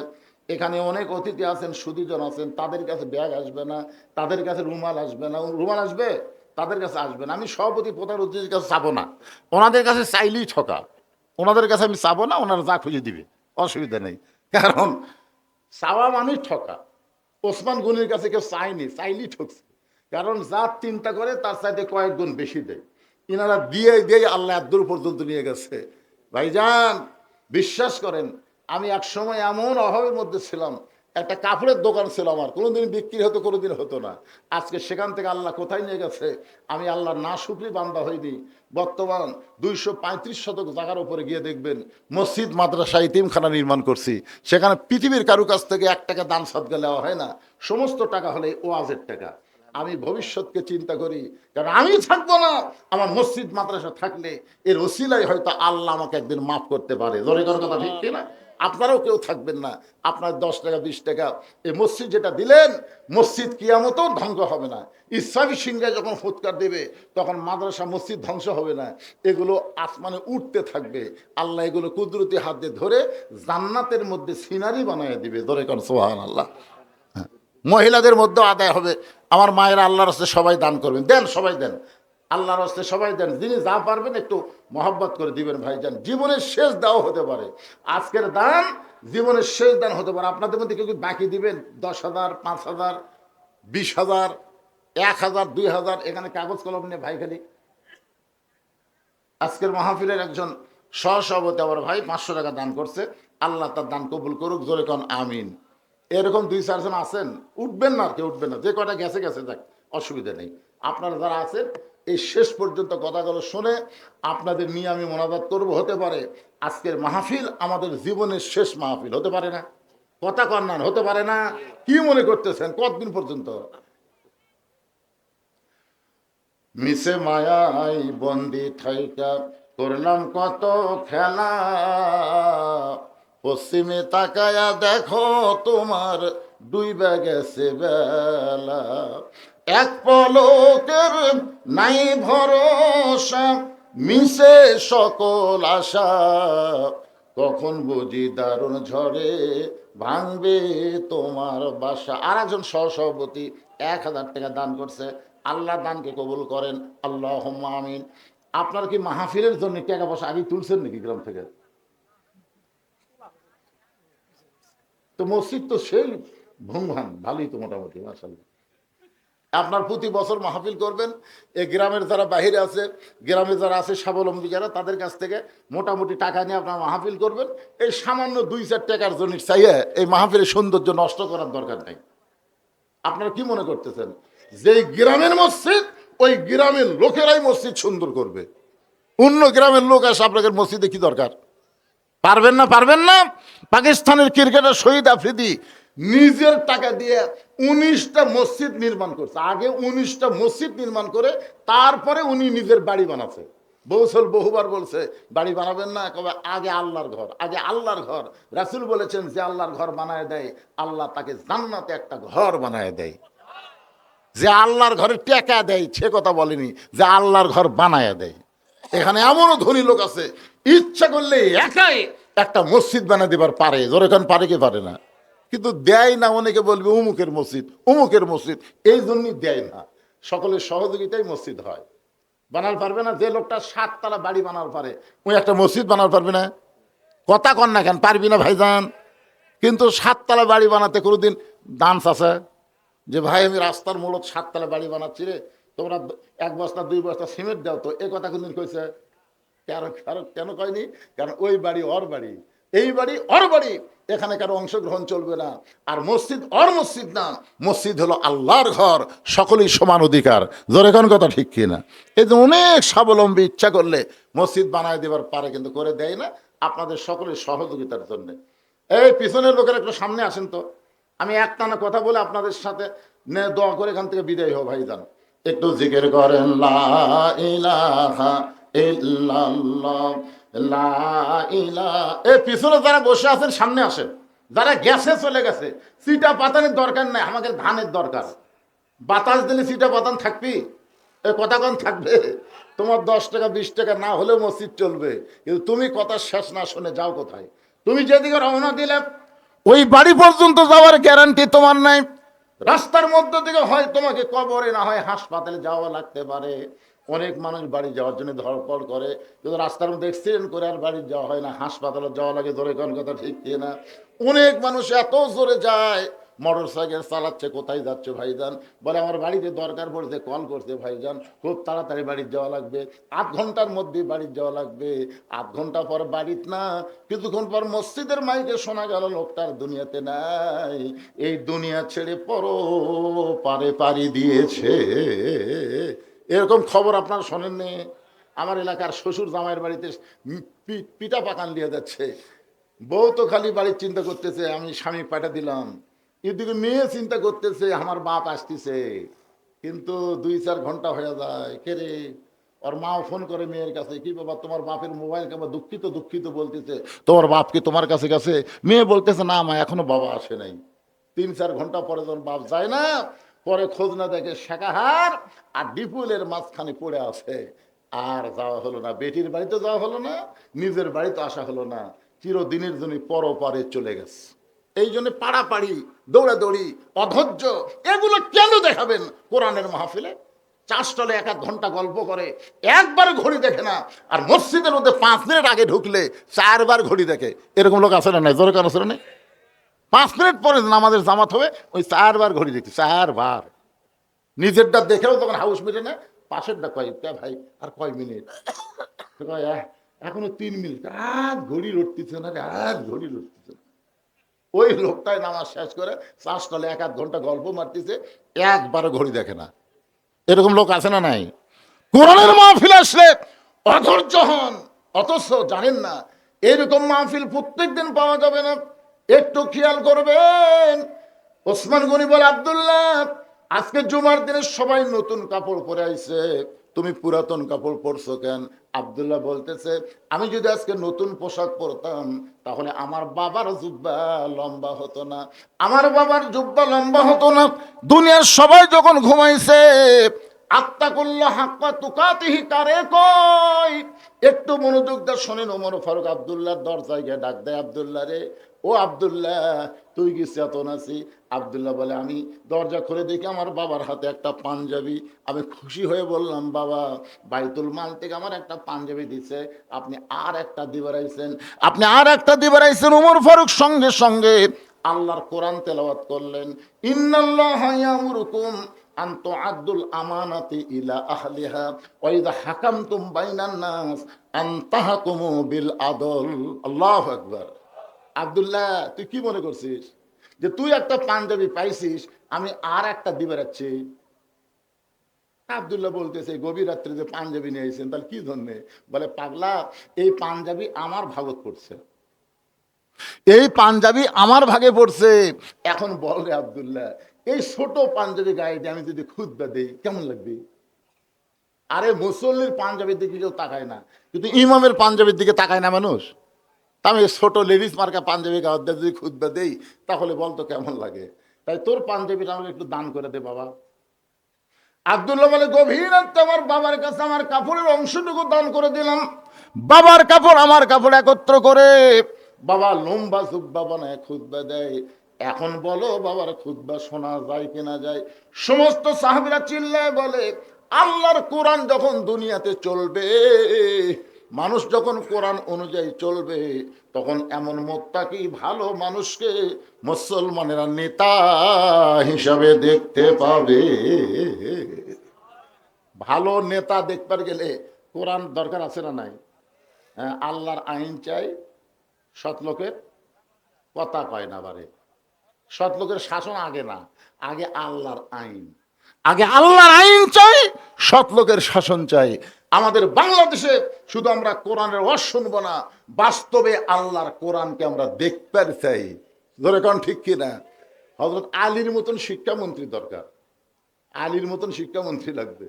আলীর মতন শিক্ষামন্ত্রী যদি বাংলাদেশে আসে, তাহলে একটা প্রাইমারিও একদম বাকদম ঘরের সাথে ঢাক ঢোলক ঝাঁঝর বাজে এই মিথ্যা শিক্ষা দেওয়ার টাইম পাবি না।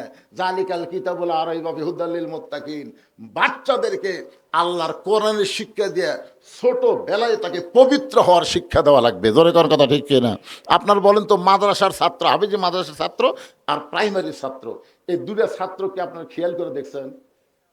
দেখছেন? আমি দেখছি আমার এলাকার এক প্রাইমারি ক্লাস 2 এর ছেলে দাঁড়ায় পেশাব করে।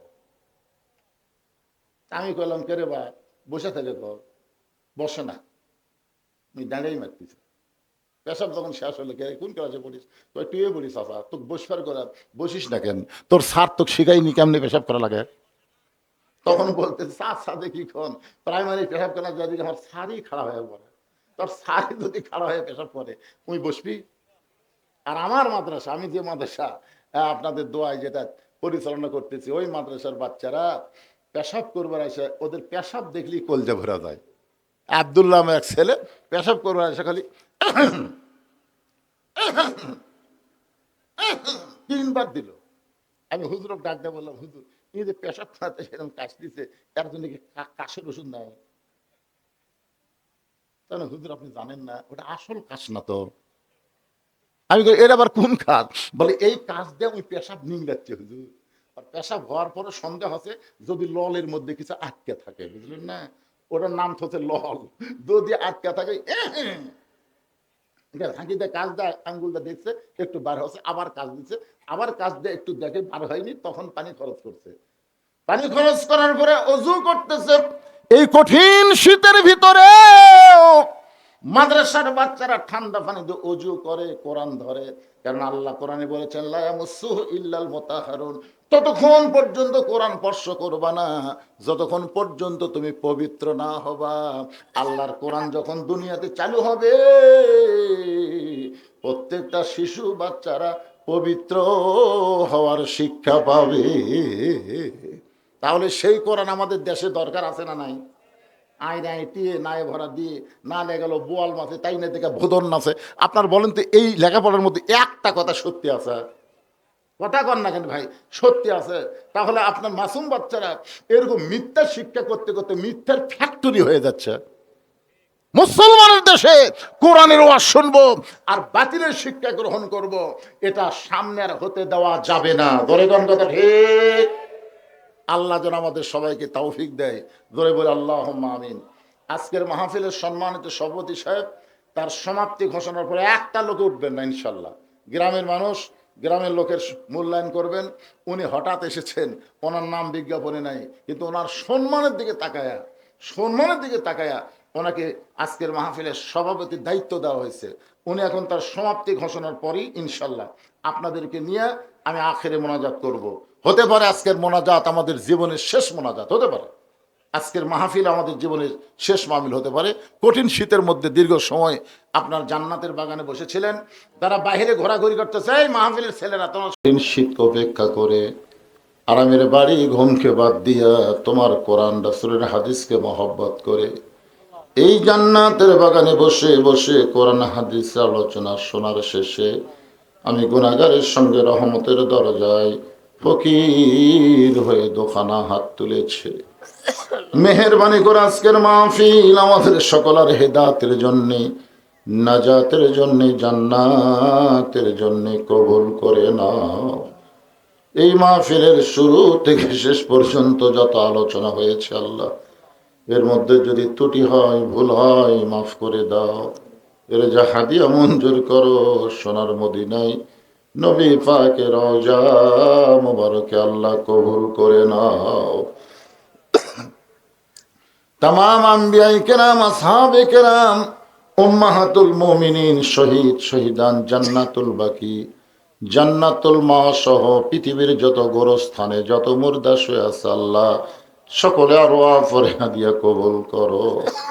আল্লাহ আমরা যারা হাত তুলেছি আমাদের জনম দুখুনি মা বাবা যাদের কবরে চলে গেছে আল্লাহ মেহেরবানি করে মা বাবার কবরটাকে জান্নাতের টুকরা কবুল করে নাও। এখন আমাদের মা বাবা যাদের জীবিত আছে আল্লাহ এই নিয়ামত দয়ের হায়াতকে বাড়ায়া দাও। আয় আল্লাহ তাআলা আমাদের দাদা দাদি নানা নানি আত্মীয় স্বজন শ্বশুর শাশুড়ি যাদের কবরে গেছে আল্লাহ মেহেরবানি করে কবরবাসীদের মাফ করে দাও। আল্লাহ দেবে শাওল গ্রামের উপরে রহমত বরকতের দরজা খুলে দাও। তোমার যে মসজিদকে কেন্দ্র করে যারা আজকের মাহফিল আয়োজন করেছে তাদের সকলকে 5 ওয়াক্ত নামাজি কবুল করে নাও।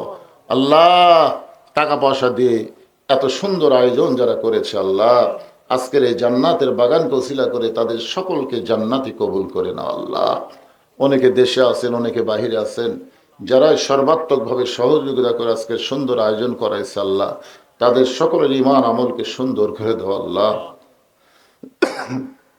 আজকের মাহফিলের সম্মানিত সভাপতিকে আল্লাহ তুমি কবুল করো। আল্লাহ 4 জন সভাপতি রয়েছে আল্লাহ তাদেরকে তুমি কবুল করো। আজকের মাহফিলের সম্মানিত প্রধান অতিথিকে আল্লাহ তুমি কবুল করো। আজকের মাহফিলের মসজিদ কমিটির সভাপতি সহসভাপতি সেক্রেটারি কেশিয়ার ইমাম মুয়াজ্জিন খতিব মুসল্লি আল্লাহ সকলকেই তুমি কবুল করো। আল্লাহ আল্লাহ আমার মা বোনেরা পর্দার অন্তরালে বসে বসে বাস শুনেছে আবিদা সালিহা পর্দার যে কবুল করে মা ফাতেমার চরিত্র দান করে দাও। আমি অসুস্থ আল্লাহ আমার মতো অসুস্থ যারা আল্লাহ সবাইকে সুস্থতার নিয়ামত দান করে দাও। গোটা বিশ্বের মুসলমানকে আল্লাহ তুমি হেফাজত করো। আল্লাহ আমার বাংলাদেশের প্রতি আল্লাহ তুমি খাস রহমত করো। যে কোরআনের ওয়াজ আমরা শুনি সারা জীবন আগামীতে বাস্তবে আল্লাহর কোরআন যেন বাংলার জমিনে দেখতে পাই এই দৃশ্য একটা বারের জন্য হলো আমাদের দেখার তৌফিক দিয়ে দাও। আল্লাহ আল্লাহ মেহেরবানি করে আমাদের কবুল করে নাও। আল্লাহ একটা মিনিট একটু নিজের জন্য খেয়াল করে দেখেন কত মানুষের জানাজার নামাজ আমরা পড়েছি। এই 2 হাত দিয়া কত কবরে আমরা মাটি দিয়েছি। একদিন আমরা সবাই মরে যাব। যেদিন আমাদের মৃত্যু হবে দিনটা যেন জুমার দিন হয়, মাসটা যেন রমজান মাস হয়।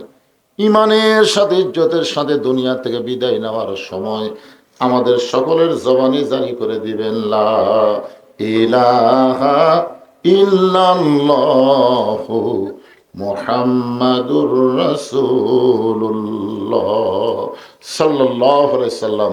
আসসালামু আলাইকুম।